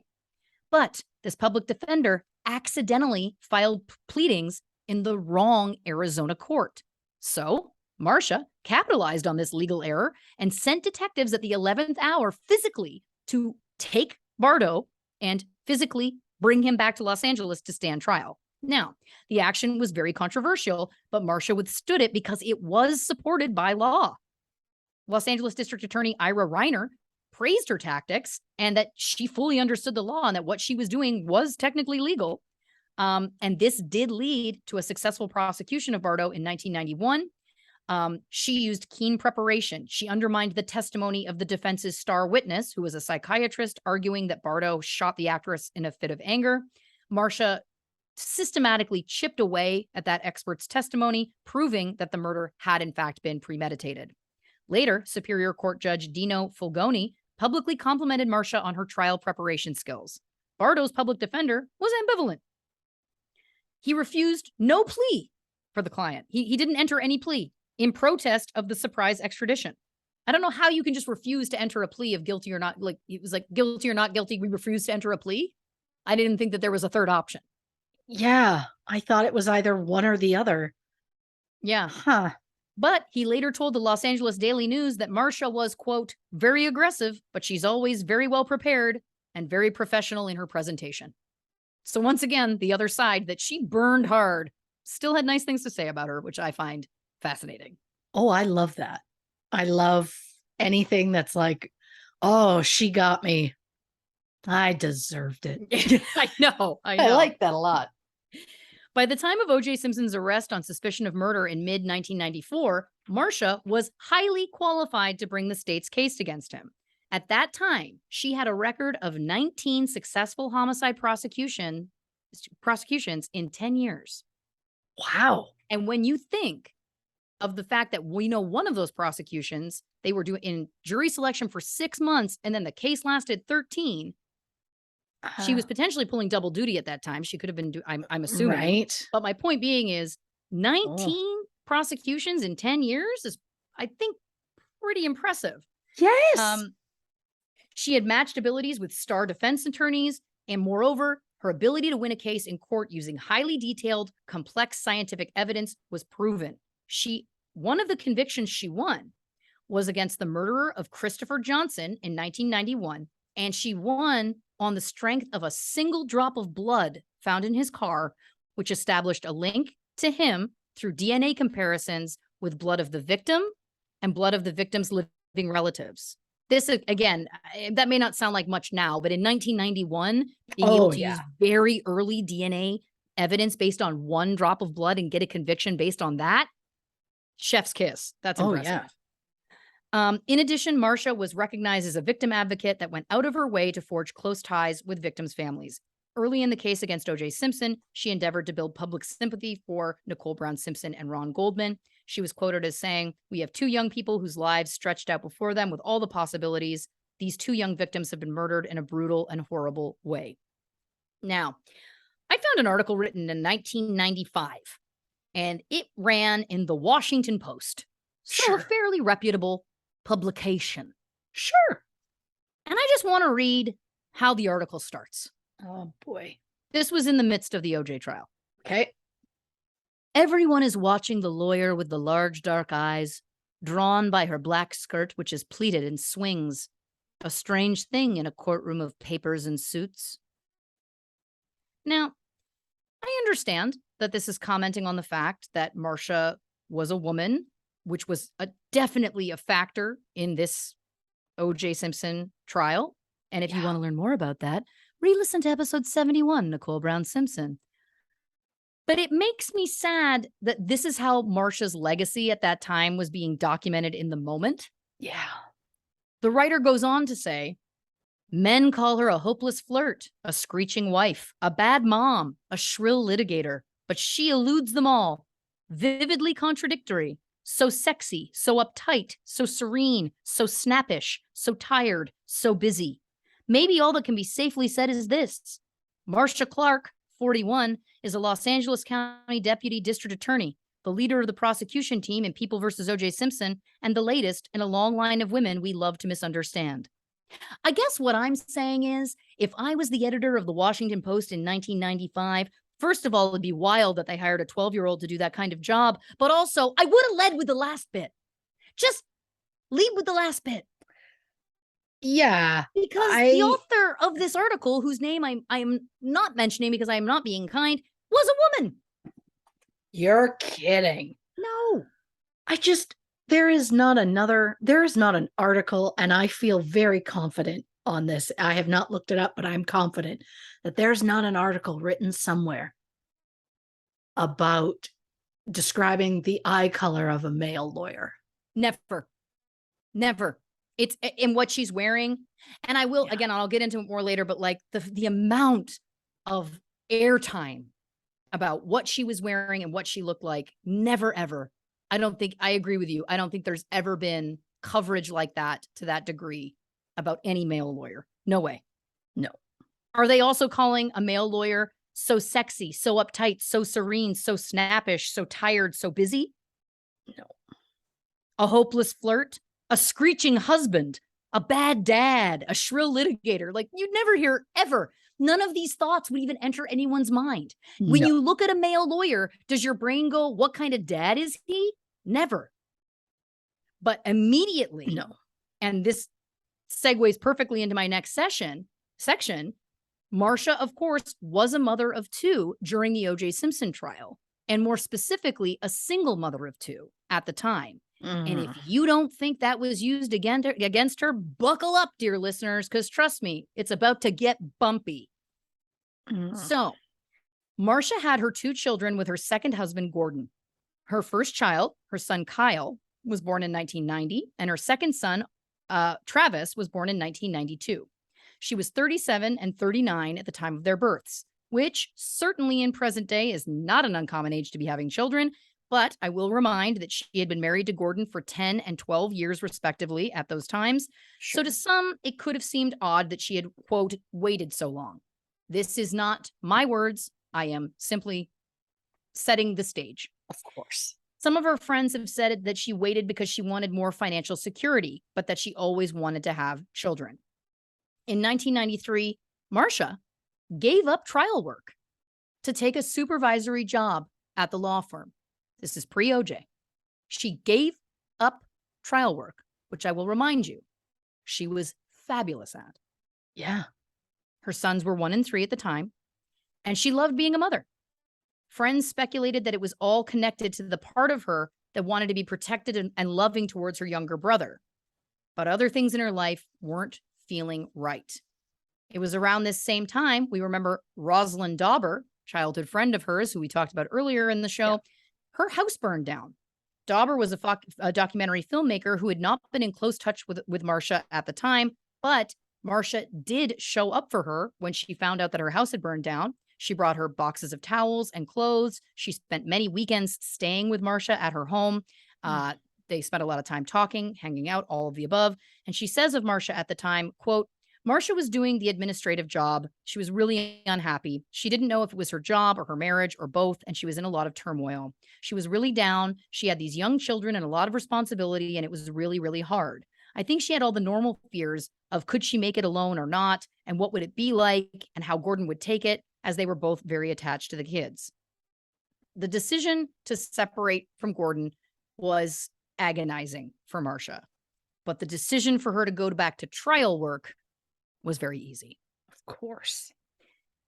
Dauber says, quote, she felt she had to work full time anyway. She wasn't getting up in the morning to do something interesting. She was really depressed. She felt it would be better for everybody if she was doing what she liked. She felt like if she was happier in her work, she'd be happier for the kids. And I want to say, hell to the yes. Yes, absolutely.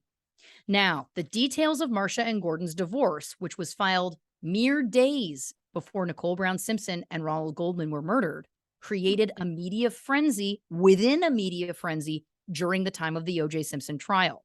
At one point, Marcia filed a motion asking the court to force Gordon to reinstate support payments that he had unilaterally halved out of nowhere to $500. I believe that was monthly. Now, she was making $96,000 salary a year at the time. And we understand that is a very nice salary. But wait a second. Hold on. Let's break this down for a second. She was making double of her husband, a computer programmer, absolutely. But she had the children far more than half of the time. And in his filings, Gordon was making it sound as though all she wanted the money for was high heels and hairspray for her newfound celebrity status. and then continued to whine about the bad publicity he was getting. In his filings, Gordon complained that Leslie Abramson and Gloria Allred appeared on Which Way LA, a radio program, and speculated that I was possibly some kind of child molester and that my motivation must be to hit petitioner, meaning Marcia, with the custody motion in order to get out of my support obligation. Kopi Roberts appeared on This Week with David Brinkley and implied strongly that my case was being run by the OJ Simpson's defense team. So again, he was just really all over the place. He was really kind of trying to use, again, the media frenzy that was happening to his benefit.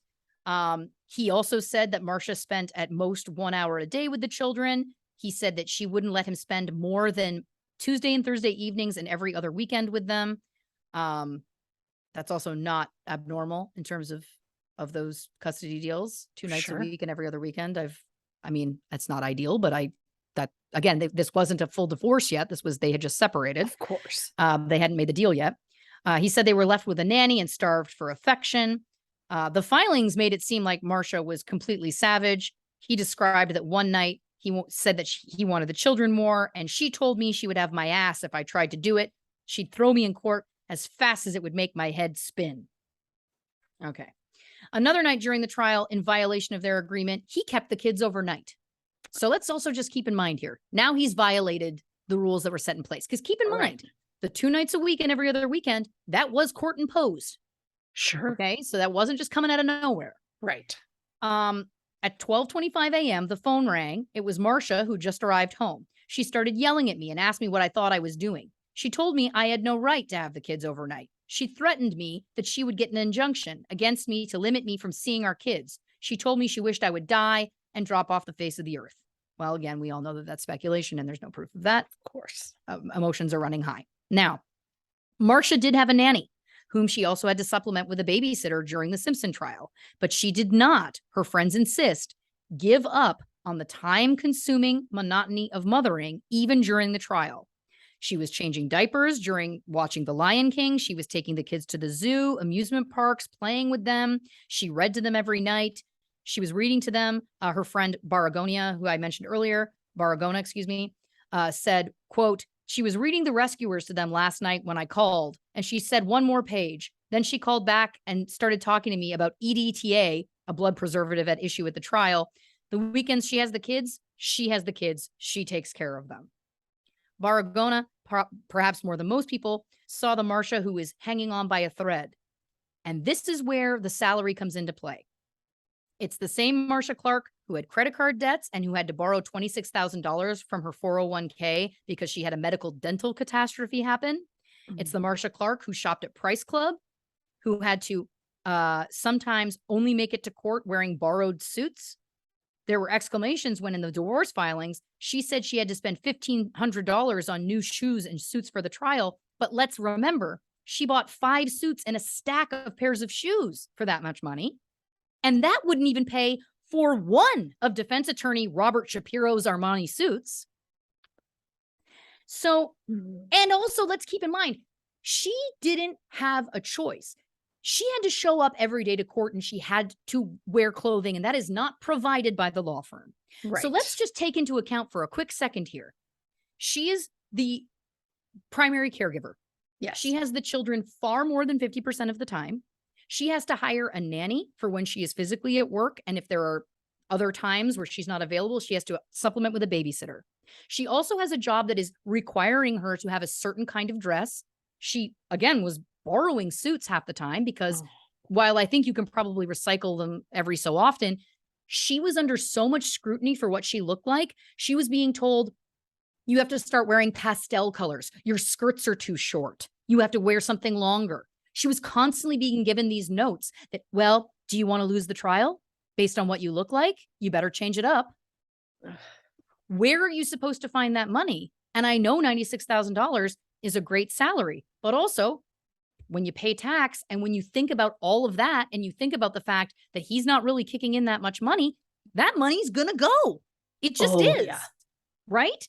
And again, if you have any questions about how badly Marcia Clark was scrutinized for her appearance during the OJ Simpson trial, I encourage you to simply Google the words Marcia Clark perm. That's it. Yeah. She was getting so noted about how she looked too harsh, She looked too this, she looked too that. They were like, you've got to soften your appearance. You have to look more feminine. You have to change your hair. She got this perm.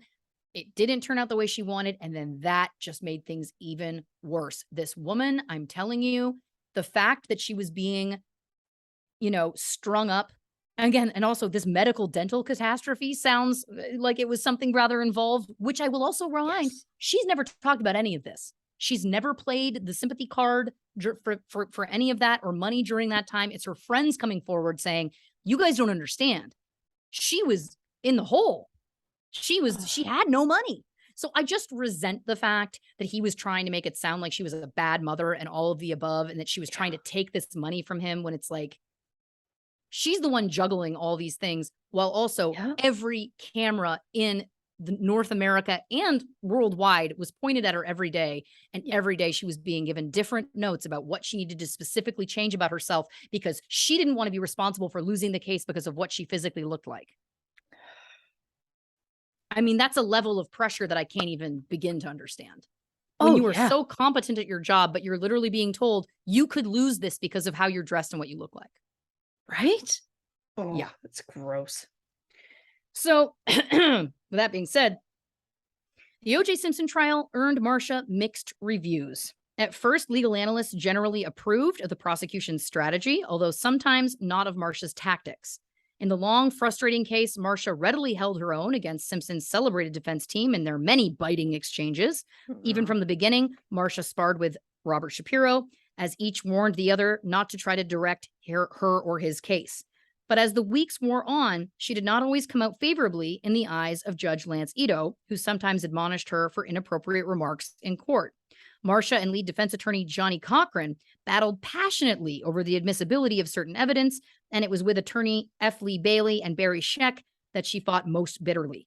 In court, she compared Bailey to a bizarre character out of the novel Alice in Wonderland, and after a question from Scheck, she exploded, "There is no lawyer with half a brain, with an IQ above 5, who would not have known that such a question was improper." I don't give a shit. I love her. I love her style. Oh yeah. Yeah. Given the extraordinary attention paid to this trial, it was inevitable that she would, of course, come under some scrutiny, which again, we were just talking about. But it was when she changed her looks. I know I just talked about this. I got ahead of myself, but I'm going to go over my notes again anyway. The criticism got worse. So she was criticized for what she looked like at the beginning, but then she changed to try and make it better, and it just got worse. She took the advice of jury specialists, who are consultants that advise attorneys on the subtleties of body language, clothing, and speech. And they recommended that she needed to become more appealing to jurors. And the way she could do that was by softening her image. Feminist critics at the time sympathized with her, but called the need to change her appearance offensive, obviously. Susan Estrich, who was a University of Southern California law professor, told the Boston Globe, "This woman is in the business of prosecuting murderers, and the notion that she has to do it wearing pink is a stunning indictment of how far we've come in terms of equal rights." "She's not going to a tea party," observed Gloria Allred, president of the Women's Equal Rights Legal Defense and Education Fund. Marcia also became the focus of discussion, obviously, about working mothers because of what Gordon, her ex-husband, was pulling at the time, as he went on to sue for custody of the 2 children, because, of course, he claimed that she was not spending any time with them. One journalist wrote the following account about Marcia during the OJ trial. This was written at the time. "Watched in court, Clark seems made of adrenaline. Her hands are frantic. She hits the lectern more than anyone else. Her voice can be sober and hard to hear sometimes, but it all too often ranges into sarcasm. She objects at times when sitting back might look more generous. Her face betrays every vibration of anger or frustration. About her only restrained cross-examinations were her treatment a month ago of Simpson's daughter and mother. Sometimes it seems that her only concession to the thespian arts is her sugary camaraderie with Johnny Cochran Jr., or the fulsome jocularity she uses with co-counsel Christopher Darden. She's often whispering in Darden's ear, one eye watching the audience watching her. It leaves her looking peacockish. For all his preening, it's a mistake Cochran never makes. And the jury, lawyers say, sees all of this." I cannot believe that we were talking about a case which again, revisit episode 71, Nicole Brown Simpson. There was so much damning scientific physical evidence. Yep. Okay. Of a man brutally murdering a woman and another man. Yep. And this is what's being written about. This is the amount of nuance and intricacy that was being written about the prosecution lawyer. Yeah. I also, I mean, it was a while ago, but you can't tell me that Johnny Cochran wasn't a peacock preening his feathers at everybody, because that's what he did. His closing argument was such fucking fluff. Yes. Give me a fucking break. Yes. I mean, anyway, focus groups conducted by the prosecution before the OJ trial showed just what Marcia to this day is up against. They said that people who were mostly white were predisposed to believing that Simpson was guilty at the time. Marcia was seen by them as being capable and tough and who would stand up to the defense. But at the time, for Black people who were predisposed to believe Simpson was innocent, Clark was seen as attacking him without cause. Marcia is a very bright, determined, headstrong kind of person, said Donald Vinson, the consultant who conducted those focus groups. But to a lot of people in this country who feel that OJ is being victimized by the white establishment and the court system, Marcia, in that sense, could not have been a better candidate for prosecuting him to complete their perspective. She was absolutely cast perfectly, if that's what you want to believe. I thought that was a really interesting perspective to include, because it does make it seem like they went into this knowing that it was a choice that would piss off the Black jurors potentially and turn them off of her, but would align with the white jurors. It's like they were really hoping to have a white, as much of a white jury as possible. Right. And I'm not saying that any of this is correct or incorrect for the record. I'm just saying what their mindset seems to have been at the time. The fact that they even do focus groups about like what the lawyers look like and do you trust them or not and what do you think of them is also just wild to me. But I mean, they do it for TV shows, so I guess they do it for lawyers too. Who knew? On July 6th, 1995, after 5.5 months, the prosecution rested its case in the OJ Simpson trial. The numbers were staggering. Marcia and fellow prosecutors had presented 58 witnesses over 92 days of testimony with 488 exhibits at a minimum expense to Los Angeles County of $5.69 million. As expected, defense attorney Cochran immediately filed a motion to have the case dismissed, arguing that the prosecution had failed to prove its case. The motion did fail. If any consensus emerged among legal analysts, it was that the prosecution had presented too much circumstantial evidence, much of which defense attorneys had apparently been able to discredit. Standing by as prosecutors, Los Angeles District Attorney Gil Garcetti told reporters, "The mountain, truly, the giant mountain of evidence that we have produced in court over these many weeks points to only one person, and we know who that person is." Esquire magazine named Marcia its Woman of the Year for 1995, and speculation immediately began about whether she would continue her career as a prosecutor or perhaps pursue movie offers. I'd not heard that before. I don't know if I think that's them being glib, but anyway. In October 1995, OJ Simpson was acquitted. The jury verdict stunned the prosecution and strained race relations throughout the country. Immediately afterwards, Marcia Clark took a leave of absence, and ultimately did resign from the district attorney's office in 1997. To this day, she blames herself for the loss of that case. Regarding her performance in the OJ Simpson case, Sterling Norris said, quote, "She has the inexperience of feeling she has to attack everything that moves. I think she would have been a good prosecutor in this case if she'd had 5 more years experience. She's never had a high profile case, not only in terms of publicity, but in terms of intricacy. She's a prosecutor who has great expectations, but I think she was thrust into this before she was ready. And whether the decisions being made are hers or partly hers, the total thing is a disaster." Now, I just want to break this down for a second here. I want to remind you, she won the Rebecca Schaefer case. Yep. Which she won because she was clever, got him extradited based on a technicality, and then tore apart the defense's lead psychiatrist. which is impressive at the best of times. Yeah. So already I'm getting my back up here. But I can try and remain impartial to a point. Obviously, would it have been better if she had more experience? Sure, we can argue that. We can argue that about absolutely anything. Yep. I will remind once again, 19 convictions against accused killers in 10 years. But there is the speculation that some do believe that Marcia's previous cases, those convictions she got, were easier than the OJ case. Some say that the defendants were outcasts, poor, disadvantaged, and vicious people. For example, there was a man who sodomized and killed elderly Asian women. That could be viewed as an easy case to prosecute. There were the 2 men who shotgunned 2 people to death in a black church in South Central Los Angeles. Again, that feels a little open and shut. Sure. But in all of these cases, the hallmarks of a Marcia Clark prosecution, running on 5 hours of sleep, having hands-on knowledge. Her friend Barragona says that Marcia has taken her on searches for murder weapons personally in shrubbery. And more than anything, Marcia Clark's preparation that bordered on the maniacal was what brought her the convictions. And I think that trying to suggest that this loss in the OJ trial was her fault, when we know how many different major factors were at play at the time, the fact that it was such a media disaster, the fact that there was so much that was bungled by the police, the fact that the judge was married to someone who worked in the police. I know.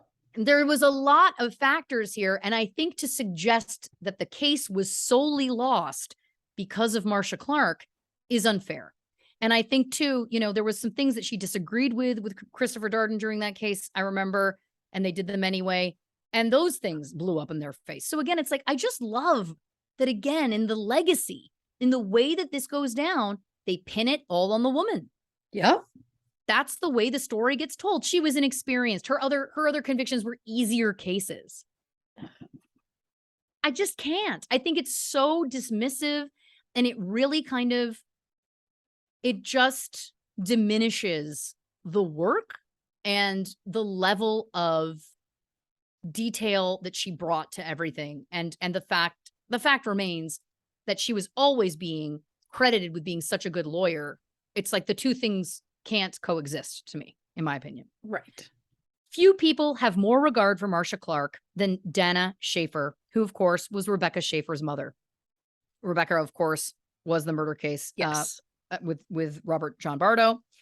To Mrs. Schaefer, Marcia Clark was a gentle, protective advocate who was capable in a crisis.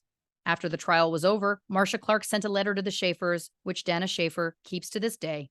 One of the paragraphs says, quote, "I just want you to know how deeply I sense, empathize, and personally experience your heartbreak at the loss of Rebecca. I never knew her, yet I mourn her and feel a shattering pain as though she'd been my sister."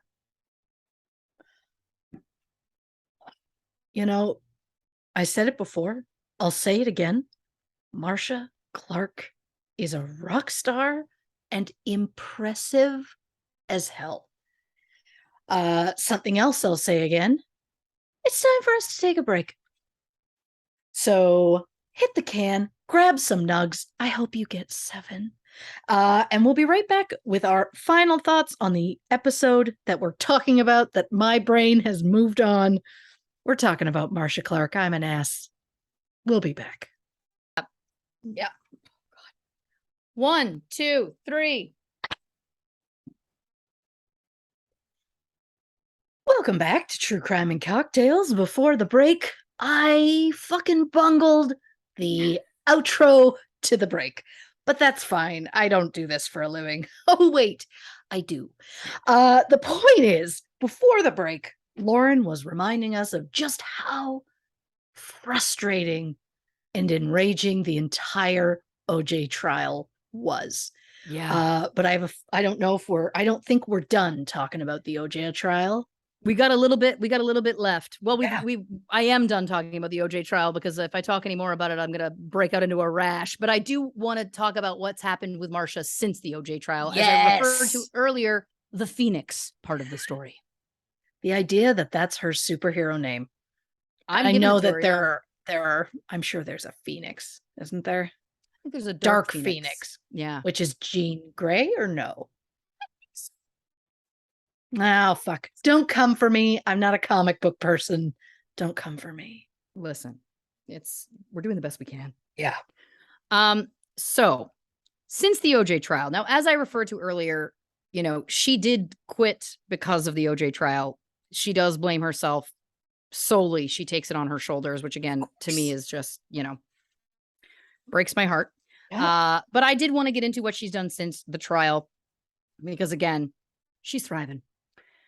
Marcia has referred to herself as Alice in Wonderland since the OJ trial. The tabloids have dug up neighbors who've said she was a battered woman. They've interviewed people who've never met her, but give glowing reviews of her childhood. And at one point, she was even said to have been friends with Roseanne, even though she had never actually met her. The day that Marcia first started her post-trial life, she says her brain was foggy. There was some form of depression going on for her, but she wasn't aware of it at the time. She was very torn up. This is a quote, everything I believed in was shredded. She saw a therapist in fits and starts over the years. She'd been seeing this therapist occasionally since 1993, but she's never taken medication for her depression. Those first few years, after working on thousands of cases, many settled out of court, it was like I had cut off my arm, she says. That's who I was, a prosecutor. I really loved it, but I couldn't do it. I was afraid to do it, even because I was afraid I'd go into court and juries would either hate me or be unfairly sympathetic. And that does feel like the worst position to be in, doesn't it? Where you're going to walk in and because you're one of the most famous lawyers, again, in the 20th century, the most prolific, you're already making the jury bias and you don't know which way. Could be because they hate you, could be because they feel sorry for you. And neither of those feel great when you should only be getting judged on doing your job. In 1997, she relocated to Calabasas, California, in search of good schools for her sons. They are both, of course, grown adults now and live in the Bay Area. She's close to them. One works for a legal support firm and the other at a startup. She's had no contact with her former husbands. She says that she's content being single as of 2016. I just think I'm at a place in my life where I'm pretty occupied with what I'm doing and I'm really into it. And that's good for me. And to that, I say that's some hashtag new ash energy, Marcia Clark, and I'm here for it. Oh, you and Marcia Clark and a night on the town. I'd like to drink with her. Yeah. That's on my bucket list now. Well, legit. Yeah. Only gradually did Marcia rediscover some sort of joie de vivre, which for her came through writing. In addition to the memoir that she wrote, which I'll get into more in a second, she's worked on scripts for television and crime novels. She is a self-described workaholic. She also handled court appeals for the indigent. And in a 2016 interview, she said that she has not taken a vacation in years. In that same interview, because I teased it in that synopsis, she said that she hadn't seen Christopher Darden for 7 or 8 years and did decline to say whether their relationship was ever sexual. Now, for some context here, during the OJ trial, there was so much speculation about whether the two of them were having an affair. They worked very closely together. This was like a huge part of, again, the million narratives that were going on during that clown turn of media circus that was happening. But she says, we hung out for a few years after the trial. We'd see each other occasionally, do stuff, but then I moved up here and it got harder and harder to get together. Christopher Darden has his own law practice. He didn't return calls for that interview. But did he talk in another interview? Oh, he did. Marcia once told Vulture that she wouldn't say anything regarding the topic so as to refuse, quote, the subject any traction. She lawyered them. Darden was a little more coy, saying, if I were to say I had a relationship with Marcia Clark, people would then say we lost the case because we were more interested in our intimacy than the law and the facts, and that would be an even worse position to be in. I think that's fair. Sure. He then added, I'll wait until Marcia's sitting next to me to talk about it in greater detail. But he didn't. Alone at his home in an interview with E.T., Darden said, quote, I think I've told the truth about it in lawyer land. In lawyer land, hey, half-truths are truths. So they pressed him further, and he admitted, quote, yes, we were more than friends. But then said, they never kissed. I'm not a kisser. Kissing is intimate. Kissing is more intimate than sex. And to that I say, are you Pretty Woman, Christopher Darden? I do everything but kiss on the mouth. Everything but kiss on the mouth. I have said that exact phrase to my husband when I'm very sick. And I'm like, look, I'll do everything but kiss on the mouth. And then I laugh hysterically because it's a riot being around me. You're telling me. You don't have to tell me about that. Then he was asked to describe Marcia Clark in one word. His response? Fire. Interesting. He clarified, I don't think fire is romantic. I think fire is passion. And I just want to say, I think I'm already writing the fan fiction where Sarah Paulson and Sterling K. Brown, they just bend over tables and there's no mouth kissing, but there is, quote, fire passion. But that is something else entirely. It is actors, and that's a narrative, and that's just, of course. I think I'm attracted equally to Sarah Paulson and Sterling K. Brown, if I'm being honest with you. Anyway. Yeah. But I digress. Yeah. Marcia says she's only returned to the downtown Los Angeles courtroom where the trial originally took place once in the early 2000s. She said, quote, I went back to do a TNT pilot based on a novel I had written called Guilt by Association. I couldn't have done it before then. It was so painful. Every memory of that courtroom was so horrifying. That's her talking about this in 2016. Just keep in mind. Wow. The case was happening in 94, 95. So, yeah. In terms of what her days look like, in an interview she gave in 2016, she said she rises around 7 a.m., sits in her kitchen, and types at her computer for several hours, then will head out to exercise. She works 5 days a week, but not sequentially. She'll write for 2 or 3 days, then take a day off here and there. She has many close friends, including former Assistant District Attorney Lynn Reed, an ex-colleague, and several in the entertainment business whom she won't name. Quote, they're my anonymous industry friends. I like that she keeps it close to the chest. I like that. She also professes not to have any current religious beliefs. She says, I'm just not a religious person, not at all. I consider myself a spiritual person. I was always very drawn to Buddhism, Hinduism. I still meditate. And to this day, she has never once doubted OJ Simpson's guilt. And then they asked her a question that I was jazzed about. They asked whether she believed his behavior might have been influenced by CTE, chronic traumatic encephalopathy, the brain disease that recently, in the past, 10 years-ish, has been exposed as a major problem for football players. We discussed that, I think, in a Patreon episode. Yeah. And I, of course, talked about it in the China episode of the show. She says, quote, I have thought about it, but from what I understand, it causes explosive behavior, unpredictable behavior. I have never heard that it promotes this kind of planned behavior. And I thought that was very interesting. Uh-huh. Yeah. Since the verdict, she has not laid eyes on most of the people involved, except for OJ Simpson. His armed robbery trial was something that she covered for Entertainment Tonight. Right. She spotted him in the courthouse cafe. He was walking towards his area of the cafeteria, which was kind of cordoned off for him, she says. And as he passed by, he looked at me and said, Ms. Clark? And I said, Mr. Simpson. That's it. When asked, did you feel anything? She responded, no, and smiled.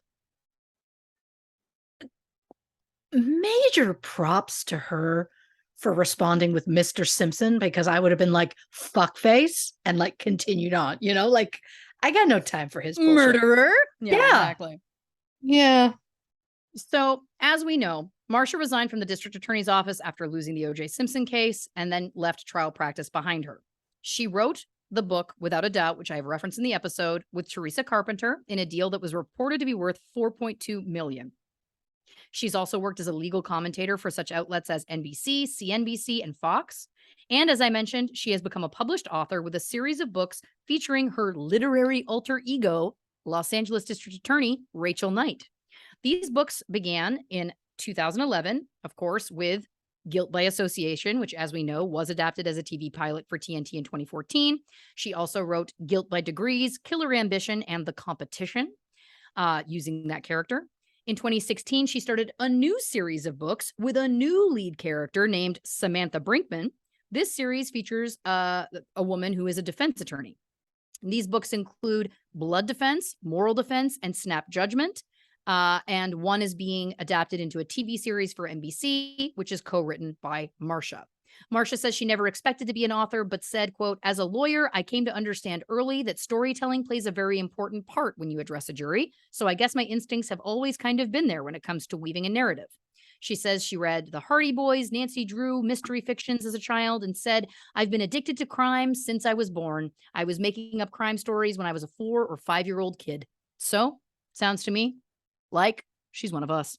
Yeah. In August 2013, Marcia lived her childhood acting dreams and appeared as attorney Sydney Barnes in a Pretty Little Liars episode called Now You See Me, Now You Don't.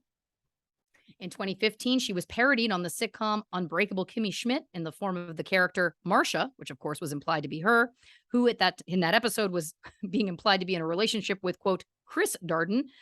She was portrayed by Tina Fey, and Tina Fey was nominated for an Emmy for Outstanding Guest Actress in a Comedy Series for that role, which isn't really, doesn't really matter, but I felt like I wanted to include that because it's fun. Of course. Marcia also appeared in the 2016 documentary miniseries OJ Made in America. I've already referenced that she was played by Sarah Paulson, who is breathtaking in the 2016 television series The People vs. OJ Simpson American Crime Story. Sarah Paulson earned a Primetime Emmy Award and a Golden Globe Award for that role, and Marcia did attend the Emmy Awards with Sarah Paulson on September 18th, 2016. In 2018, Marcia headlined a true crime series on A&E called Marcia Clark Investigates the First 48. Of that show, Marcia said, "This series feels like a continuation of a mission that I've been on my whole life, to discover the truth, bring that truth to light, and seek justice. That has always been a driving force for me. I couldn't be more excited or more honored to be a part of it." Other television appearances include being a special correspondent for Entertainment Tonight, providing coverage of high-profile trials, and reporting from the red carpet at awards shows such as the Emmys. She was a guest attorney on the short-lived television series Power of Attorney, also featured on Headline News, where she analyzed the Casey Anthony trial. And in July 2013, she provided commentary for CNN on the trial of George Zimmerman in Florida, for the homicide of Trayvon Martin, which she has gone on record saying was deeply affected her. That whole case she found very difficult. Of course. Clark wrote a pilot script for a TV series called Borderland, which centered on a very dark version of the district attorney's office, which was purchased by FX, but was never produced. She has also contributed true crime articles to publication The Daily Beast. And in 2019, she appeared in the 18th season finale of Gordon Ramsay's reality series, Hell's Kitchen, as a VIP guest diner for winner and season 6 veteran Ariel Contreras Fox. Perhaps this is one of her anonymous industry friends. Hey. In conclusion, it was nearly impossible to try and get through everything there is to say and report about Marcia Clark. I think her story is incredible, and that she paved the way for so many women to come after her, both in the field of law and in many other professions. Being a single mom, trying to do her job and having to deal with constant criticism about her clothing choices, her hairstyle, being scrutinized for her every move is not something I would wish upon anyone, certainly not someone as accomplished as Marcia.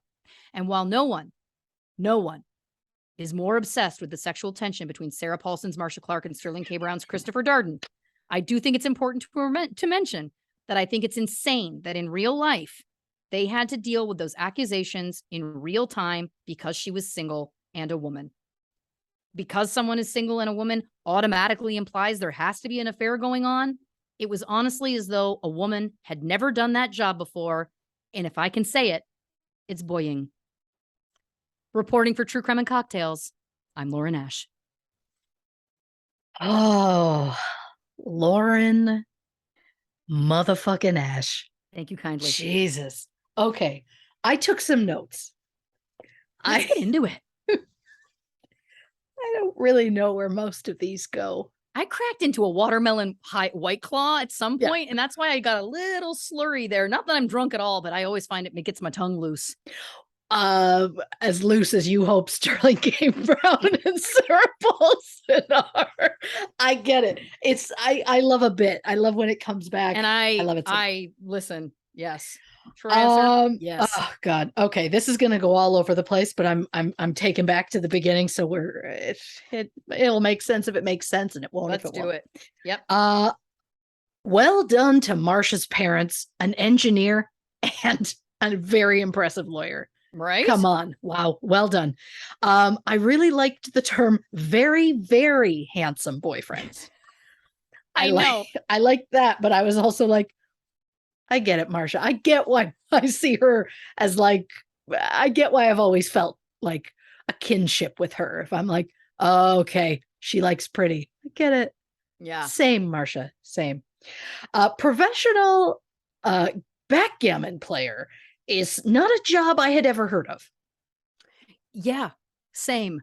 I've heard backgammon, but it's always like old people playing it in a movie. Yeah, and it was apparently like so massive at the time. I almost went on a side note about it. To be honest with you, there was so much about professional backgammon at the time. I got overwhelmed, and I was like, "Don't go down that road. You're gonna. No. It's too much. It's too much." Because then a week from now, you'll be like, "Oh my God, would it be weird if I traveled to Florida because there is a backgammon tournament happening, and I want to see the number one whoever it is in the like because this is what we are. We go in hard and we're in all in immediately. Yep. That's just we go in hard and we come out soft. I don't know anymore. I don't know, but I like it. Gabby, you had your chance and you blew it. Yep. Tijuana divorce sounds like a kinky sex move. It does. It really does. Brad Pitt in Ocean's 11 is one of my favorite characters of all time. Absolutely. Partially because he just eats. Mm-hmm. Every scene he's eating something else and consuming something else. It for some reason makes me laugh so hard. He could consume me. I don't know anymore. That. Oh, look, the Bullet Train media. Yeah, the press tour. Yeah, I get it. He's brought a new energy. Him on that press tour, those outfits, he's awoken something in me that I didn't know existed. And I just want to say thank you, Brad Pitt. I like that. I like that a lot. Fuck Gabby's mother and fuck the OJ Simpson defense team. Yeah. Bar her from crying is the hardest thing I think I've ever heard. It's just like, I can only imagine like, oh, Your Honor, come on. Like, amazing. I know. You mentioned Hawkins a lot. Like you said the name Hawkins, and I cannot hear Hawkins without thinking of both Stranger Things and Cheesies. Yep. Not connected. Shout out to Hawkins Cheesies, made in my hometown, Belleville, Ontario. I actually wrote down shout out to Steve Harrington, because of course, and Belleville, Ontario, separately. I got ahead of you. I got ahead of you. But yeah, I mean, my God. An old man being racist. How very cliche, Harvey Giss. Ya boying. Nothing bugs me as much as women being described as shrill. Yep. Oh, you mean she's speaking? I hate that so much. And the fact that it was a woman doing it? Yeah. Oh, fuck that Washington Post article there. I said. And I know that she was trying to like encapsulate what was being said at the time. I get it. But I was like, I just think there's ways that you can present it that are a little more allied. That's what I felt. Yes. Yeah. Marcia, not that you're listening, but to Marcia, I say the OJ loss was not on you. No. The whole, I don't even want to say the word, but the whole glove thing was not your choice. It was not. It was not your fuck up. You were also thrown to the wolves. So, you said the word hallmarks. My brain immediately thought, oh my God, Christmas movies are going to be coming out soon. And I got full titillated about thinking about Oh, that list is going to come out and I'm going to have to organize it. I'm trouble. Fuck you to the media who scrutinized Marcia so harshly and so unnecessarily so. Thank you. Yes. I love back-to-back media. Dear media, men and women can work together without having an affair. Believe it or not. I know it sounds wild, ladies and gentlemen. Somehow. And people. Somehow. Yeah. You said E.T., and I know you meant entertainment tonight, but in my head, I thought the alien. And I was like, now that's an interview I want to see. He called Darden at home. Oh, yeah, with passion. Oh my God, fire. I want to one day be described as fire. And I don't even care if they mean it in a good or bad way. I just like it.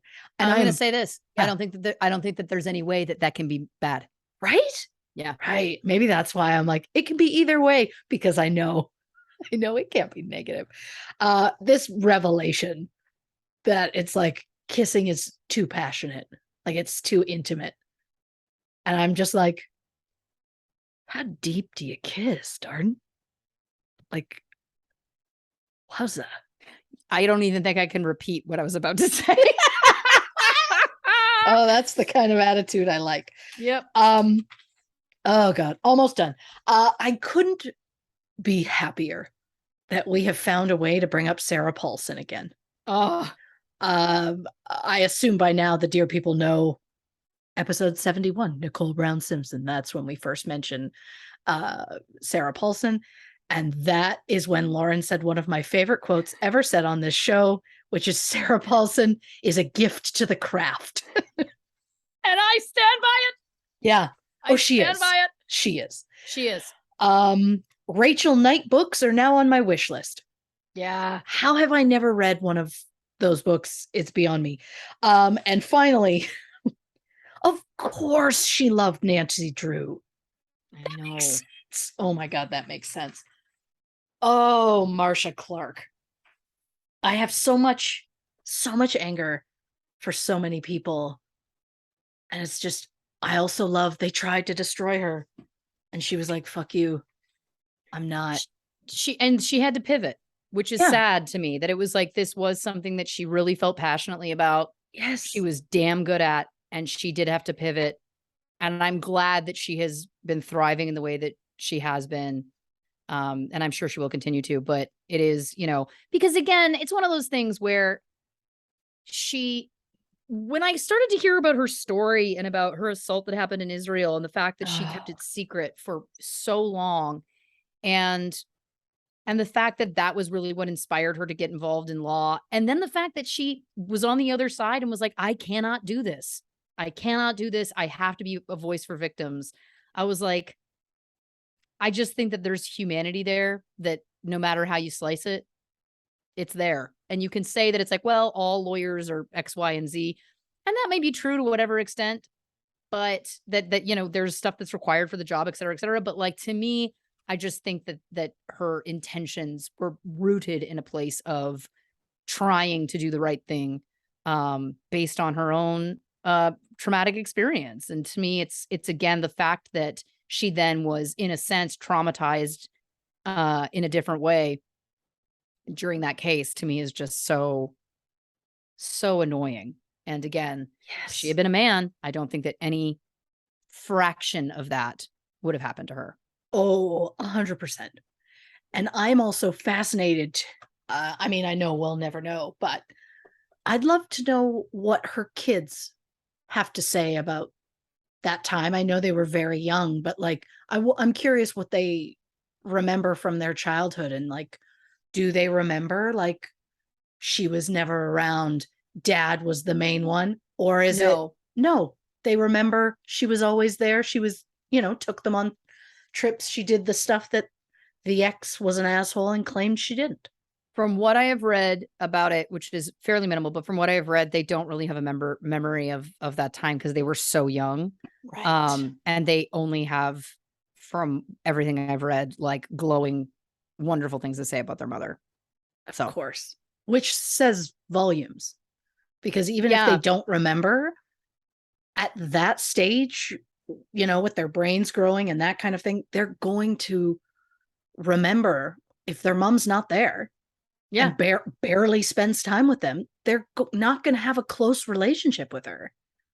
There's going to be a distance there. 100%. And I think the other thing that's important too, like as a child of a single mother personally, I think that it's important to remember that this idea about time spent and whatever, like what's the alternative? Yeah. That she has no job. What's the alternative? She has to work. She's being put in a position where she has to work, of course. And also people have a right to want to work and want to be functional in society if they are able. I think that it's a real slippery slope when people go down that kind of mindset that people did with her about like, what kind of mother are you? And it's like, there is always a second caregiver. Or let me rephrase, there is typically for any child or children, a second caregiver. It is just the way it is. It is virtually impossible for one single parent to do absolutely everything. It just can't. How? If the child is not school age, you're going to need a daycare, caregiver, etc. in the daytime. And I think the fact that even in the 90s, it was so foreign, this concept that she would not be a full-time daytime caregiver it feels impossible, but it is really a reminder of, again, how much progress, but how little progress had been made. And I think, again, it's like, it's so interesting to me that we just never say it to men. We never say to a dad, well, are you a good dad? You're not at home all day. Well, who's your child with all day? Dads. Even if both parents are working, no one questions when a child is with a caregiver, even if both parents are working. But when it's a single mom, it's always, well, you know what I mean? Yeah. And that's something that's really got to go, because I don't know what the alternative would be for that mother. And I think that the fact that she was juggling all of that on top of what she was dealing with, being so public and so constantly attacked and abused in the media, kudos. Oh, yeah. And I mean, I say this a lot, but nothing bugs me as much as even the concept of things you'll say to a mother, but things you'll never say to the father. Yep. A father could take his kids, to a park, and it's like, look at you, father of the year. And then a mother like goes and runs errands without the kids. And it's like, don't you feel guilty leaving them at home? How come you didn't take them with you? And it's just like, the husband can do anything. Yep. It's, oh, by the way, you're having a baby. They're never going to ask the husband, like, are you going to stay home? Are you going to, like, how are you going to juggle it? The woman is always asked, how are you going to manage work and the child?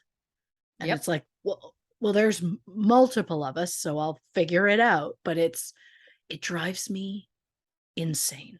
And I have seen a few occurrences too, where on TikTok of all places, but where it's been a single dad where there is no mother in the situation for whatever circumstance. And those single dads working 12, 14-hour days and being lauded as being the closest thing to an angel walking the earth. Oh, what this dad is doing to support these children. And I don't disagree. But what I disagree with is the fact that no one's commenting on who's caring for those children when this guy is working all these hours. It's the fact that it's mind-blowing to believe that he would be a primary caregiver and work full-time. And it's like, but when a mother does it, she's flawed and not giving enough time and all of the above. That mindset's got to change. Period. 100%. I'm sick of women aren't enough. Yeah. No matter what we do, it's never enough. Yeah. And then being raised that way with that mentality, then you grow up and suddenly it's like, it's why I can't take a break. If I'm sitting down for 5 minutes, then I'm like, well, now I feel guilty for not doing anything. Yeah. It's like, you're allowed to do things. Go do something else. You're allowed to do more than 5 minutes of homescapes at a time if you want. You're allowed to whatever you want to do. Everybody's allowed. Yep. But because of that stupid mind frame that we grew up with, hopefully the next generation is growing up with a kinder, gentler. I hope so. Yeah. Yeah. If nothing else, Lord knows it's being taught on TikTok, I'm sure. They're doing good work over there. They are. They are. And speaking of good work, Lauren Ash, thank you for your research. It was educational. It was enlightening. Thank you. I knew so little about her. I knew about her and what things I had learned during the OJ episode, which I focused on the case as opposed to her. But I knew that she was torn apart by media. But other than that, I didn't know most of these things. So look at you. Well done. Thank you kindly. And thank you, dear listeners, for taking this journey with us. We appreciate your support. As always, give us a follow on the socials. You can find us on Instagram, Facebook, and YouTube at True Crime and Cocktails, or on Twitter at Not Detectives. And if you're looking to spend a little extra time with these chuckleheads, maybe you want a little extra true crime, maybe you just want two nutty broads talking about speed, because Lord knows you're going to get that quite often over there. Head over to patreon.com/true crime and cocktails. There are polls for future episodes, live Q&As, bonus episodes. If you want more, Patreon's the place to go. And if you're looking for any True Crime and Cocktail merch, head over to truecrewmerch.com, the only place to get official True Crime. Fuck, she almost made it. True Crime and Cocktails merch. Lauren, would you like to tell the people about our next episode? On the next True Crime and Cocktails, Thelma Todd. Oh, yeah. We're going old school Hollywood. And you're welcome, dear listeners, I'm going back to the other side of this bus. I'm going back to being more of a passenger than a driver. I don't know how sober I'll be. We'll find out at the time, but I'm excited for old school Hollywood. Lauren, would you like to say goodnight to the people? Good night, Sarah Paulson. Good night, Dave Grohl.